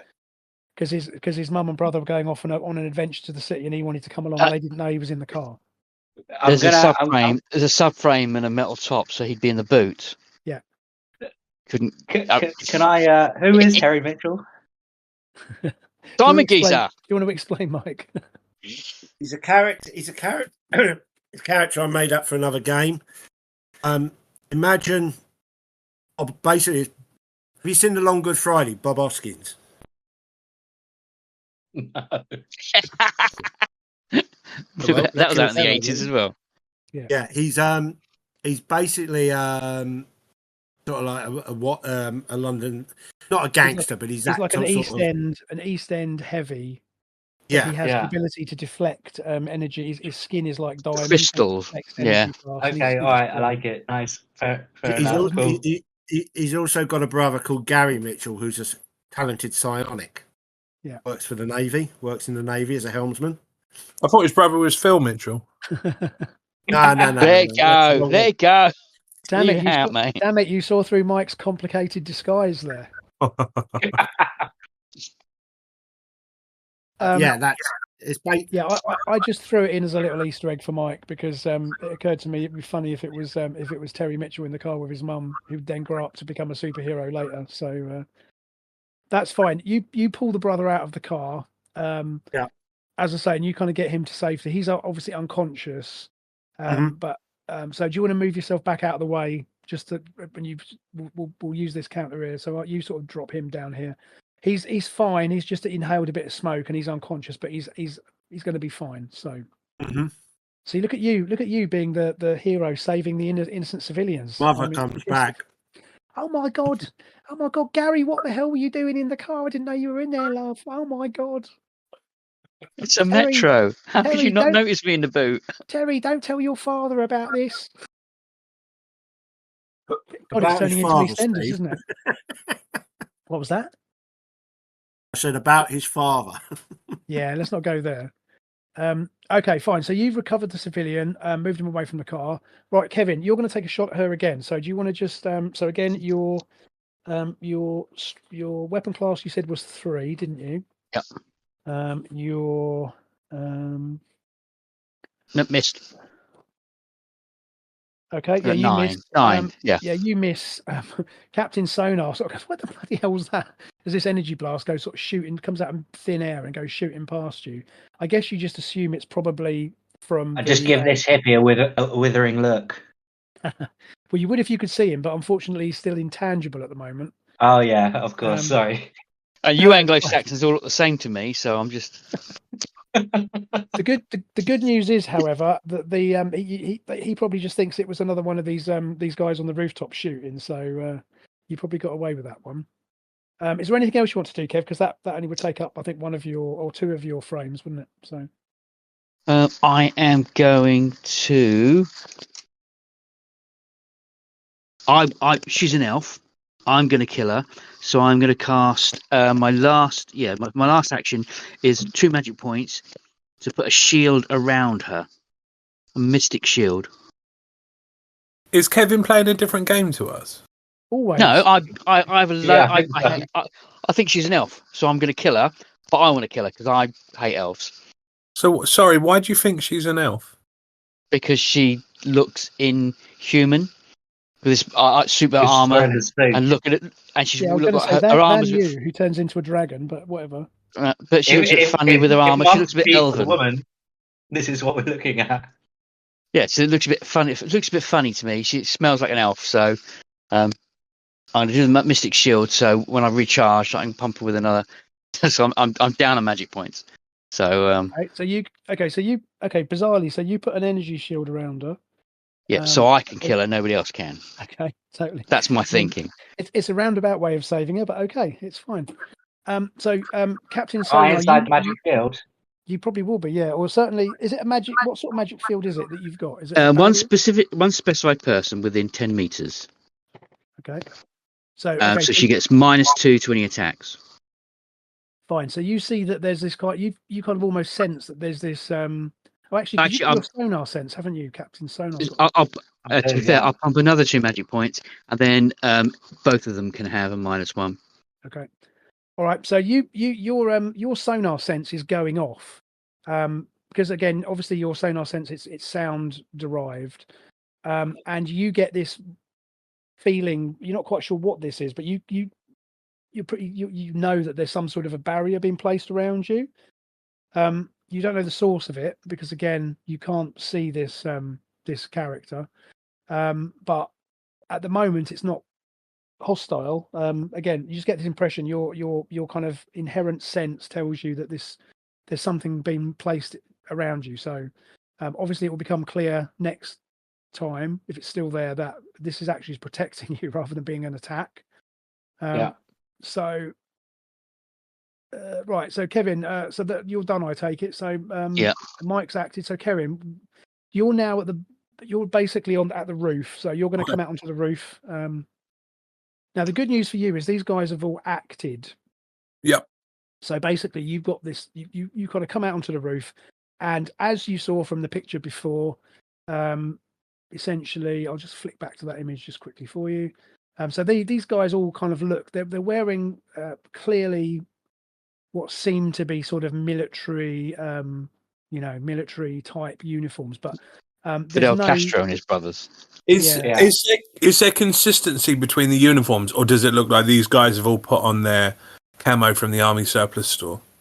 There is consistency. In fact, interestingly, they all look very similar. These guys.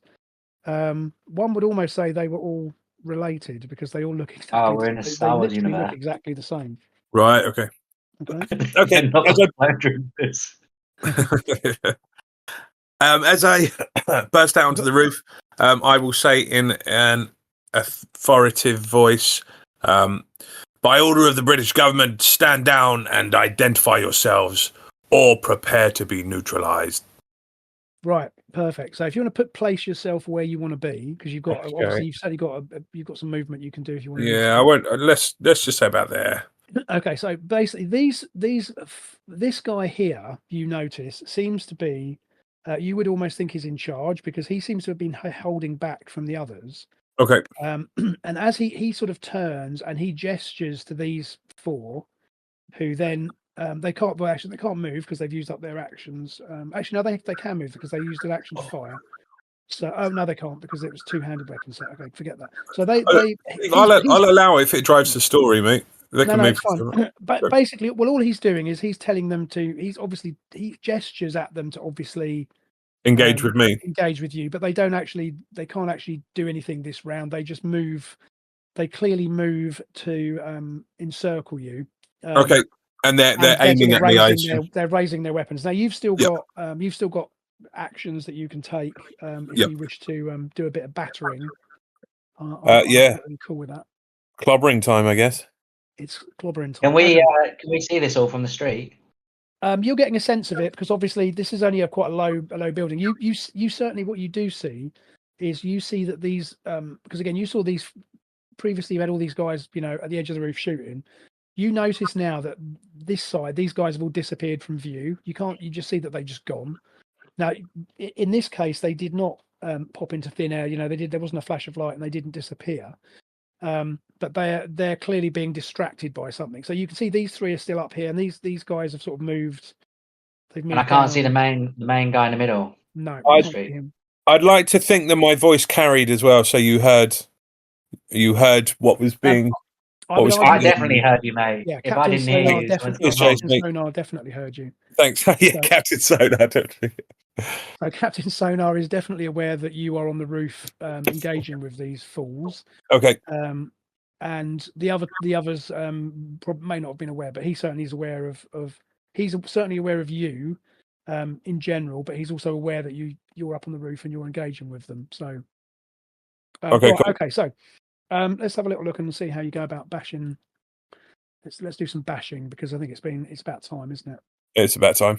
So you've got a couple of options here. So because you have the super speed, you've got a few options here. You've got the grow into combat option because you've already grown to your larger size. That's not really an option. You have what's called a charge into combat, and what that means is you essentially run into them and attack them. Mm-hmm. Gives you a bonus gives you essentially a slight bonus to damage and so on. Sunday punch is where you essentially it's an element of your martial arts training where you pick one target and you batter him with your fist. And of course you've got the option of the bat as well, which is your kind of trademark weapon. But you could do both. You could charge into combat and then hit them with a bat if you wish, and that would certainly yeah, that works for me. So yeah, I'd like to charge in. Maybe the first guy I run in and I try to give him a boot to the face, and then the guy closest to him I'll swing with my bat. Is that fine? Perfectly acceptable. So they're all within range. So just move up to the one that you want to tangle with first. Just was fine. So let's say I move to about here. So I'm running in. I'm going to sort of boot the first, maybe boot this guy. Yeah. Okay. Yeah, and then whack the other guy. Okay, so I'm just going to tell you what you need to roll to hit this dude. I mean, to be honest, it's probably a bit of a foregone conclusion, but what the hell, we'll go with it. So they have a defense class of 8. Your weapon class with your charge into combat is a weapon class 3. So what you need to do is you need to weapon class 3. So you basically need to get a 7 or better on a D20 to hit him. Okay, cool. 1 D20, yeah. Yeah, just roll a D20. If you get 7 or better, perfect. Okay. So yeah, you slam into this dude.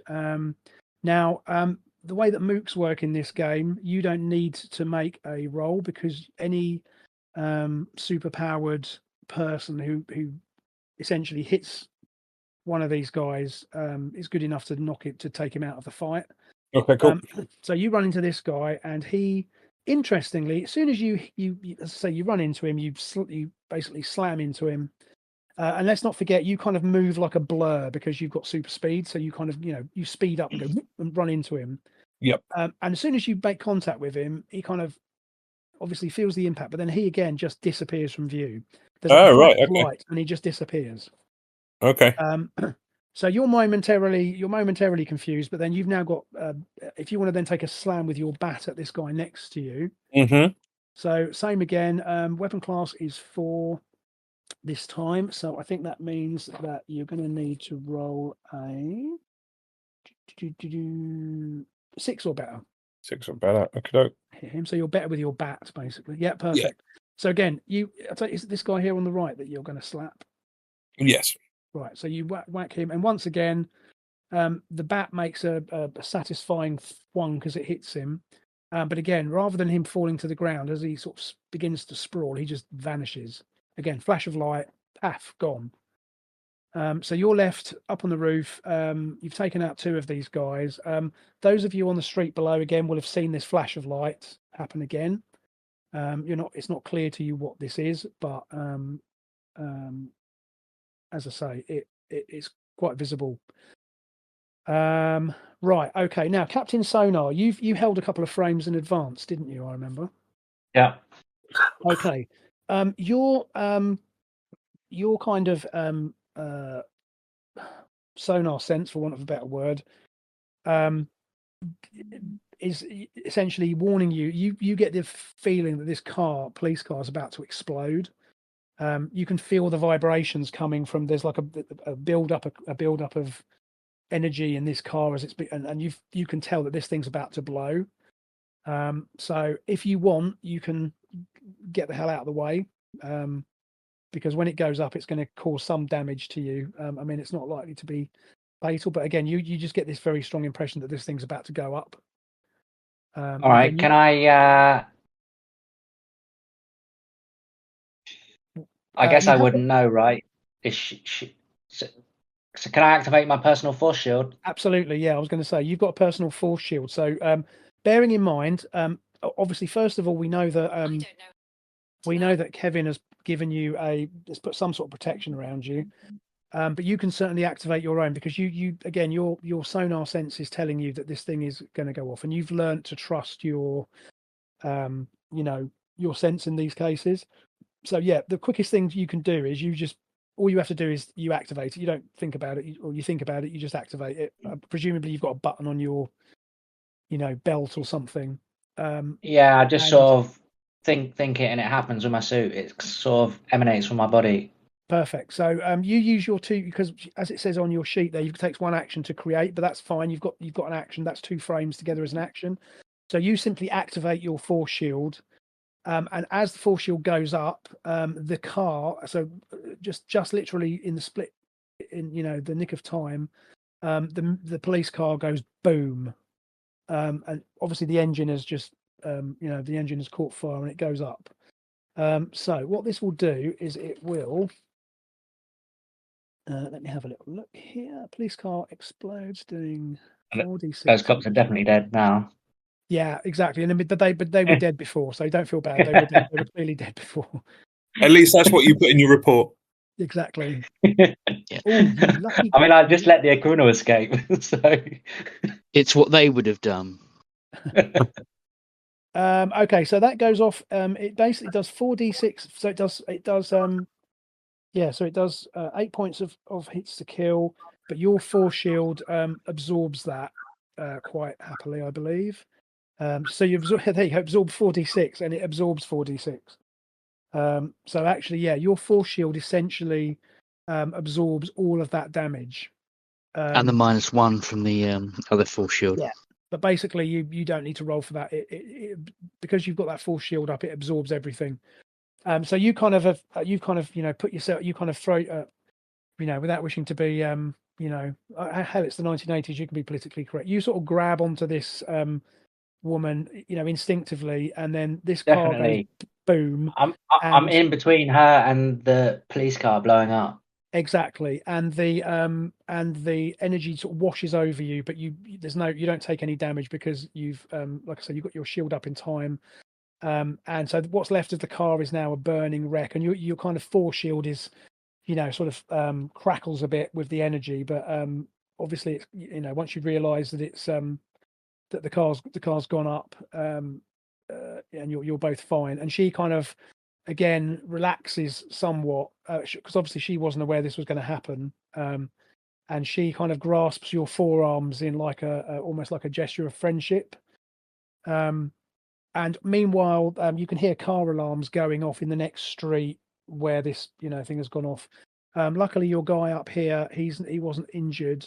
He kind of is creeping away from the scene. He's looking suspicious to me.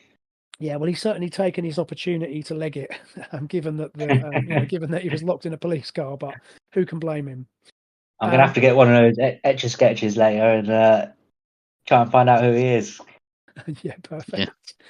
Perfect. Right. Okay. So that's the end of the second round. So where we are at the moment then is obviously so we have Hyde is up on the roof, kind of wading through these dudes. You've got Anorin seems convinced that for some reason this person is an elf, which I'm not. It's totally up to him because he's Welsh, so he's a bit odd.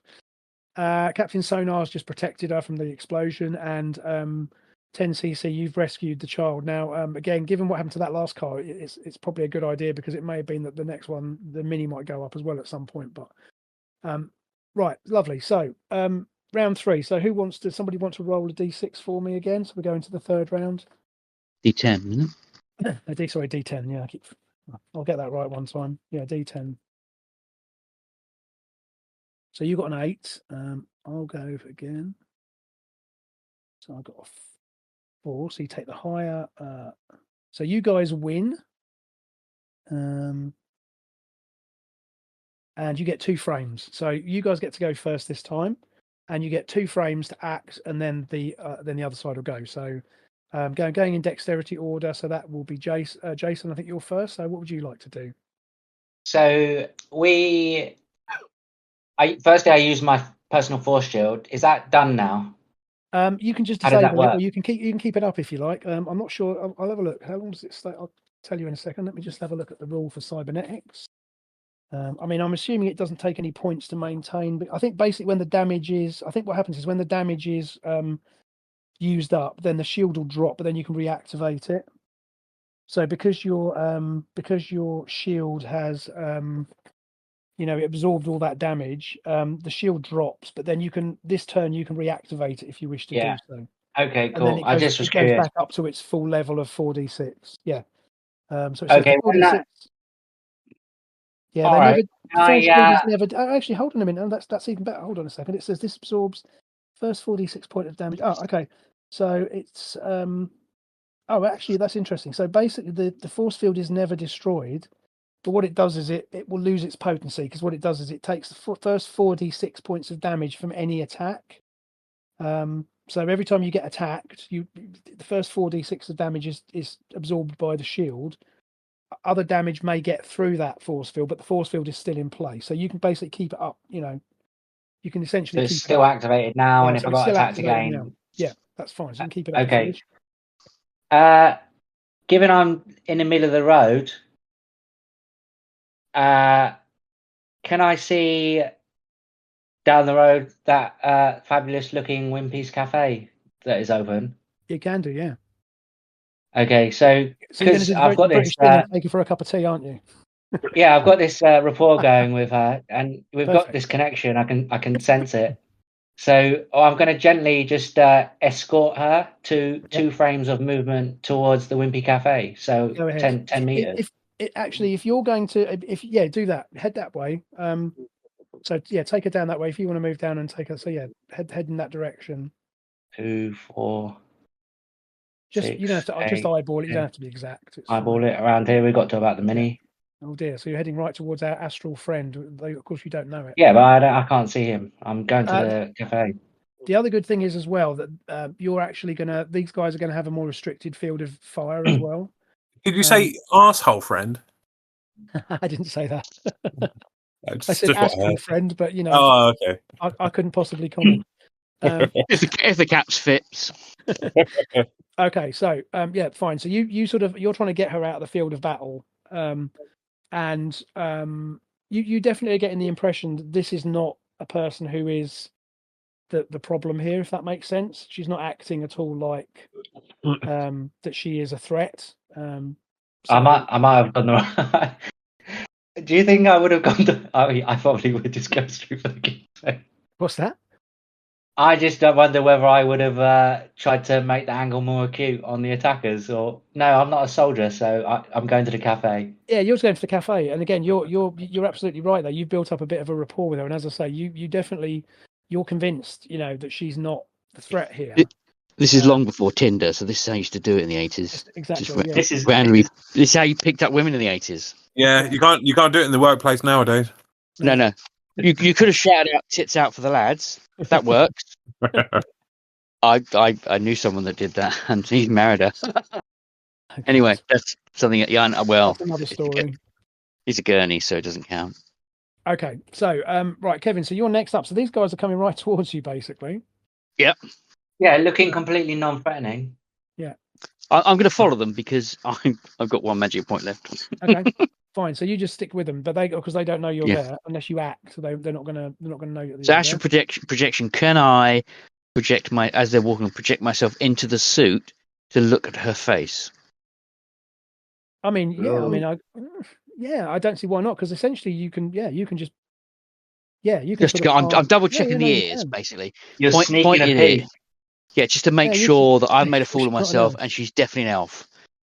Yeah, you can do that, because essentially, Yeah. you just would phase through the armor. But yeah, I'd allow that. So you're gonna have a All closer right, look nice. at her.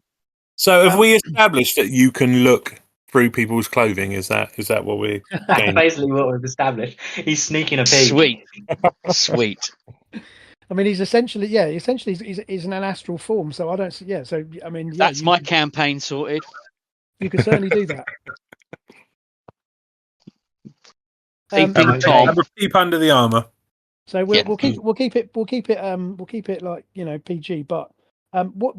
So she doesn't have pointed ears. However, she is extremely beautiful. You see, she's got exotic features, and she has dark hair, and Definitely not an elf.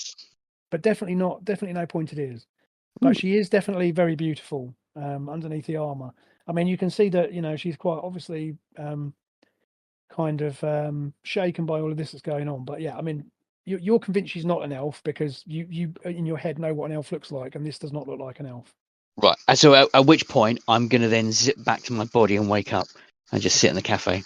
So we'll move you back over to the cafe, which is where you were there. Right, perfect. To the Okay. to the Wimpers. The Whimper, yeah. Yeah. Okay. So next up, then we've got Mike. I think you're next. So what would you like to do at this point? I'm going to head over to the where. Don't tell me elf- everyone's going to the Wimpy apart from poor Karen, who's got to beat up all these guys. He's it's fine. not a He's bad got it idea, covered. actually.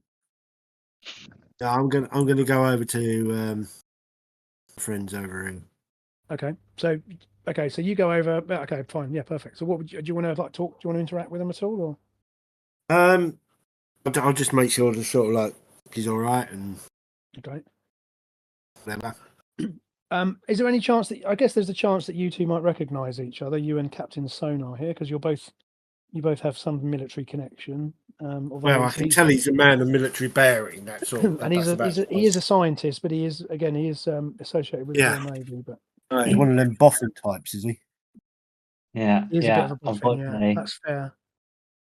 Because you're. I say to him as he walks up, any chance you could throw something up? Did he say? Sorry, I just asked him if you could throw the mini. We all want it to happen. You can throw the mini, Mike. You have the strength to throw the mini. You could literally throw the mini. If he does this, his nickname will be the Metronome. Yeah, I think should definitely. He can throw a light aircraft. Absolutely, you can. So yeah, you can definitely throw the mini. Okay, I'm going to throw. I certainly allow it because it's. I'm going to throw. Give it to peer pressure there, Mike. Yep. I just give him the nod and just go. Could you get rid of those guys with the mini? And that's an order. Do that. I'll throw the mini up on the roof. Okay. Perfect. Yeah, I'm not sure what your rank is, but I am Captain Sonar. Yeah, Indeed. I don't recognise ranks. That's a good point. You are Captain Sonar. Perfect, Mike. You can go and pick the car up. Yeah, 100%. You've got way more strength than you need to do that. All the weight's in the front, and you've got two subframes, so throw it from the engine now. Unfortunately, the icon of the mini is embedded in the map, so I can't actually move it. But that's fine. Yeah. I take it you're going to throw it onto the roof at these guys up here, right? Yeah. Perfect. Love it. Yeah. I'm not even going to get you to roll. Pick it up from the back. Yeah. And then throw it like like the hammer. Yeah.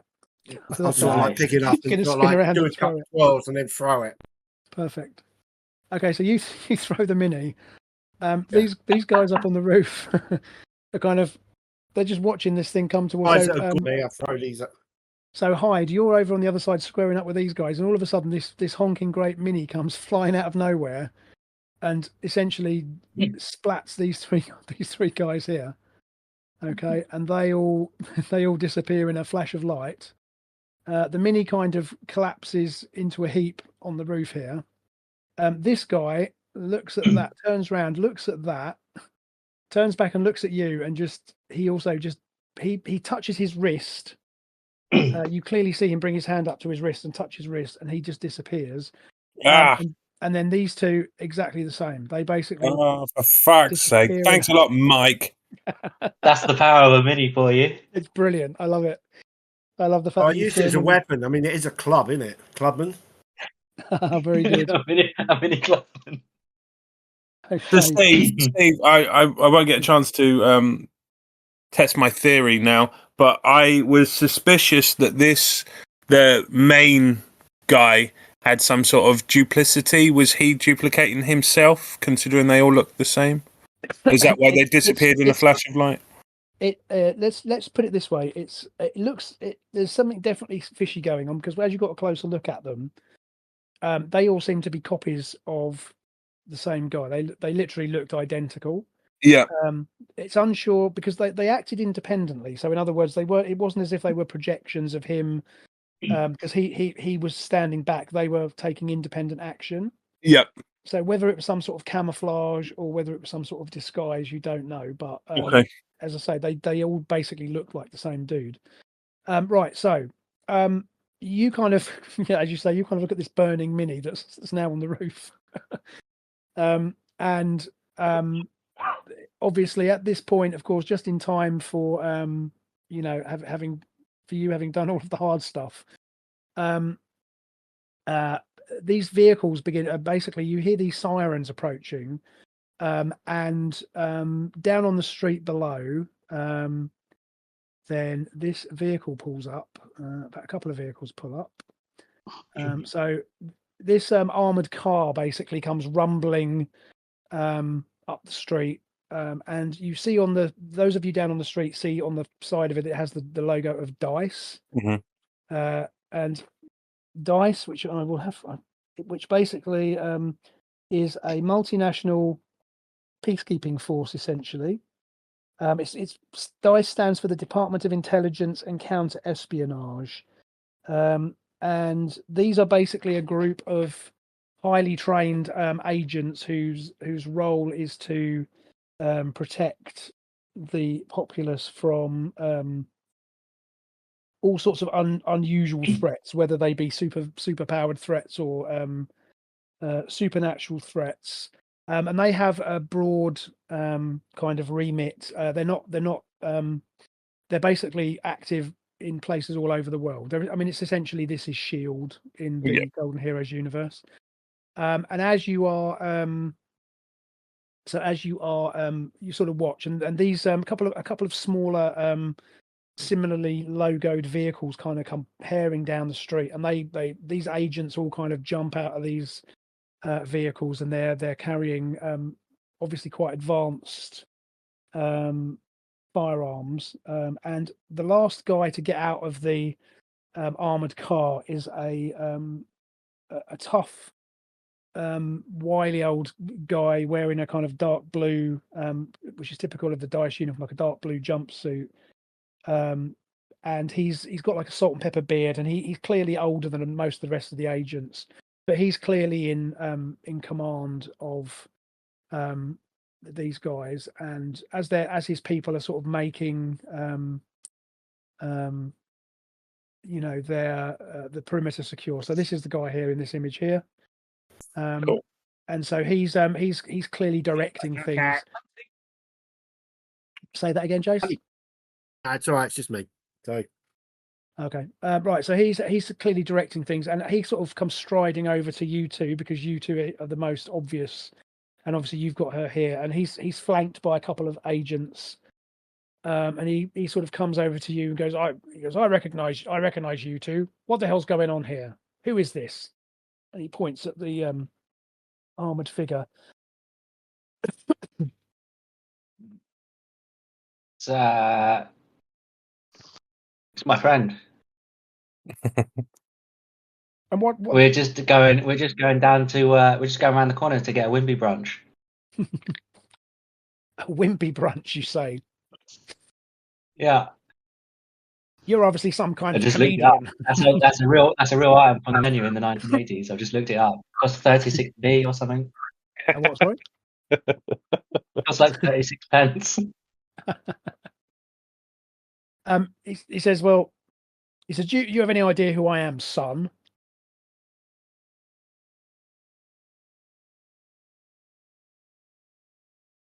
He said what? He said, do you have any idea who I am, son? Do I? Like, does my character know? Well, other than knowing that having heard of Dice, you may not know him individually. He says, my name is Major Dawson, and I'm the Dice Field Commander in the UK. I'm going to need you and your friend here, and he gestures at the lady in the armor. And you, 10cc, is it? I'm going to need you to accompany me to the Dice substation, so that you can be debriefed. Don't worry, I'll make sure that we get Wimpy delivered if that's what it'll take to get you there. But believe me, you don't want to refuse my invitation. And he kind of waves with his hand, and several more of these armed guys kind of discreetly. I'm sorry, did you say Major? Major Frank Dawson. Yeah, Major Frank Dawson is his name. Yeah. I'm Captain Sonar. I believe you should salute your superiors. It's only captain by name, though, right? It's not. I was going to say, it's not actually the captain. No, it's actually a civilian. He says, so Major Dawson sort of looks you up and down, and he says, I know all about you. He says, I know all about you, Captain Sonar. And believe me, one phone call to your superiors, and you'll be busted down to private or ensign or whatever it takes, quicker than you can speak. So rest assured, it's in your best interest to come along as ordered, and we'll get this squared away. Steve, I give scale down the building via the phone absolutely. box here, and I'd like to sort of butt in on the conversation and say, Major, permission to come along. Absolutely, good. I caught some of your efforts there, Hyde, and you do good work. I particularly love the bat. And he sort of gestures at the cricket bat. He says, right. He says, let's get these. He says, right, you two, and he points to these two the guys with him, wearing these jumpsuits. He says, right, you two, let's get our guests down to the substation. And he gestures you on board the armored vehicle. As I say, this is quite a posh looking. It's basically like a very posh looking riot truck, but it actually is quite high tech inside. And he sort of, and the armored, he sort of gestures you in, and the armored lady doesn't seem to resist. She seems to be going along with it. Because again, you don't know anything about her, but she seems to trust you, Captain Sonar. So if you go along, I'll get in and sit next to her. Yeah, and actually, this thing's actually quite comfortable for an armored car. It's actually got quite posh seats. And he kind of climbs on board, and a couple of the other guys come on board. Now, Anurin, what are you doing? Because you're if the rounds are finished, and my magic points are back up to normal, I'm going to cast enhancement, invisibility, and flight, and follow. Perfect. Okay, you can do that. So they get you on the truck, and again, as the truck's pulling away, so there are windows for the driver. You've got there are like displays on the inside, so you can see what's going on around you. And as you're watching, you can see that there are now police vehicles kind of arriving, and there's ambulances and all sorts going on. But of course, there are no The only, there are the civilians that you rescue, but the attackers have disappeared into thin air. And as the truck moves away, obviously you head off into central London, and as you are, so you're driving for about 15 minutes, and Major Dawson kind of refrains from any sort of small talk because as he's indicated, he wants to debrief you properly. So you all kind of ride along in silence essentially, and again the armor-clad lady is just sort of sitting there, and she's just taking it all in, but again hasn't made any moves to remove the helmet or anything. But she's not making any sort of offensive action. And you do notice, those of you with military training, you notice that the two armed guys in the back are very casually keeping an eye on her. They're clearly watching her, although they're not overtly holding guns at her, but they're obviously well trained and keeping an eye on her. And as you proceed into you sort of drive on for a while, and basically you actually approach the location of, and those of you who live in London, you can see that you're actually heading towards the location of the film museum. And when you sort of look quizzically to say, what the hell are we doing here? And Dawson says, don't worry, this is our substation is located underneath the film museum, so we have a back entrance. And as you're getting closer, of course, you can begin to see that there's more and more foot traffic, because as you know from the news, this is meant to be the place where this film star is basically coming to visit, or coming to open the museum today. And however, as you get closer and closer, so as the vehicle's proceeding, you can hear police sirens, and you can hear sounds of kind of disturbance outside. So eventually the armored car comes to a halt, and the driver kind of leans around. He says, "Oh, Major, I can't." It says the whole road's blocked with all these people. I can't get any closer. And Dawson says, "Oh, for crying out loud!" And he slams open. He sort of turns around to his two guys, and he says, "Keep an eye on these for me." And he sort of opens the hatch, and he sort of steps out into the street. And after a few minutes, he comes back, and he climbs back on board, and he says, "I can't believe this. I can't believe this. Any of you seen the news today that this some film star was meant to be coming here to open this museum? Well, apparently she turned up, and some person of unknown origin appeared out of thin air, grabbed her, and has kidnapped her. I can't believe this. This for all of this to happen on one day. I can't believe it." He says, "Let's get you down into the substation, and I'll get a report. And meanwhile, we'll get on with your debriefing." So he gets back into the armor car, and the vehicle trundles around the back. They manage to clear their way through. And there's a concealed entrance down an alleyway at the back, and the vehicle sort of trundles down, and you can feel that the vehicle's descending what seems to be an improbably long distance underground. And eventually, I'm following. Yeah, you're following. So you see that this vehicle, as I say, it drives into an alley, and essentially this fake wall kind of comes up, and there's this very expensive looking facility underneath the museum. Currently sitting on top of the vehicle, hanging onto the cannon, just to. Yeah, no, perfect. Yeah, because again, you can't be seen, so yeah, that's absolutely fine. And as do I know that he's like there's someone attached to the top of the vehicle? You wouldn't be able to detect him because he's. Oh, actually, I don't know. Because did you say you were You're just invisible, aren't you? I'm just invisible. It's possible. Probably when you get out of the vehicle, you may be able to detect him, because you can detect invisible beings with your sonar sense. But at the moment, you won't know he's there because you're inside this armored car.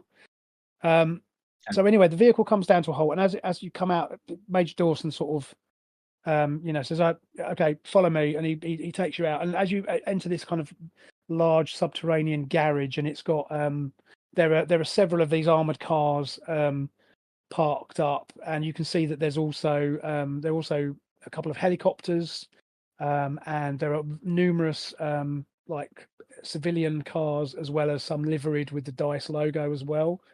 And this organization is obviously very well funded and very extensive. And he basically takes you to an elevator, and again, you all kind of file into the elevator, and the two guards follow you again, keeping an eye on your unknown guest, and you ride up in the elevator. So, Captain Sonar, I don't know if you want to. I mean, if you're actively looking with your sonar sense, you will actually be able to detect Anorin, because again, if he's invisible. I feel like my character would be actively looking for threats or things, because even though I'm familiar with dice, I'm obviously not familiar with this space or with this major character. Perfect, so I would be a little bit apprehensive about the establishment. Perfectly reasonable. So, you kind of discreetly use your, because it's not like it's not like you're a giant bat. You're not going and sort of screech or anything. You just discreetly send out like a sonar pulse to get your bearings. And yes, sure enough, when you do that, you can detect that there is a hidden figure, basically. Surely my probability manipulation would always make me be in a different place to where he's looking. Oh, do you know what? That's a good point. that's oh god, that is so irritating. Let me have a little look at probability. It's unconscious. I simply moved slightly, and he's moved his head, and I've moved back. Yeah. Just as I'm floating around the top of the. I'm floating above them in the lift. Okay. Doesn't sonar though? That's like the whole area around you. It's not necessarily. It's going to bounce off the walls, though, isn't it?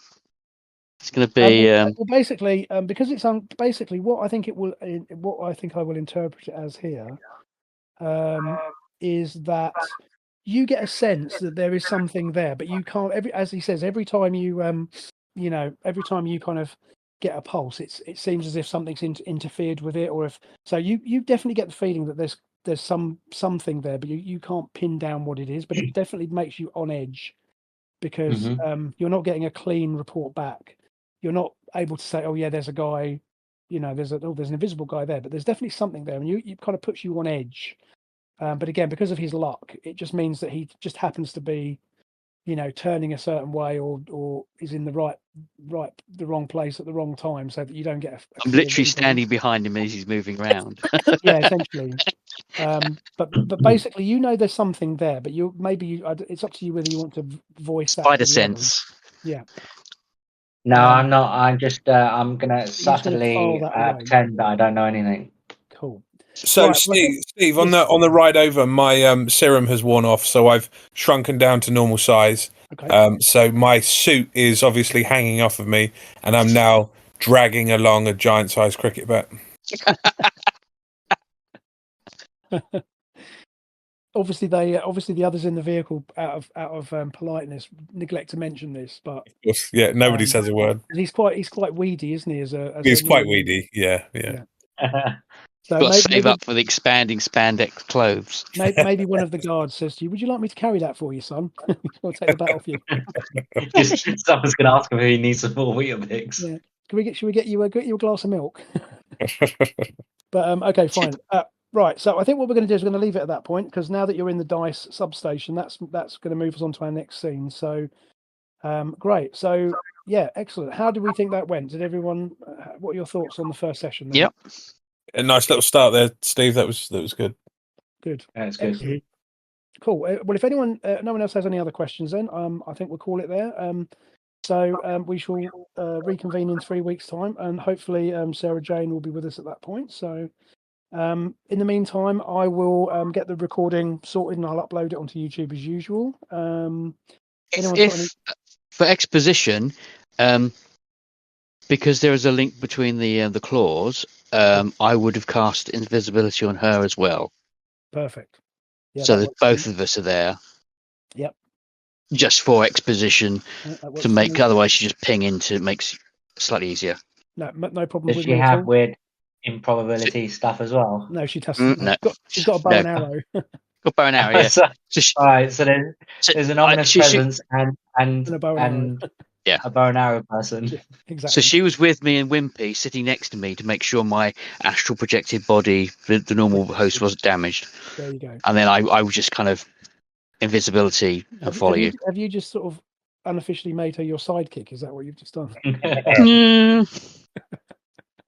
What you get Captain for Sonar turning up. slightly frustrated that you didn't get to have a wimpy burger or brunch. Well, I've got a bag. I've been eating them.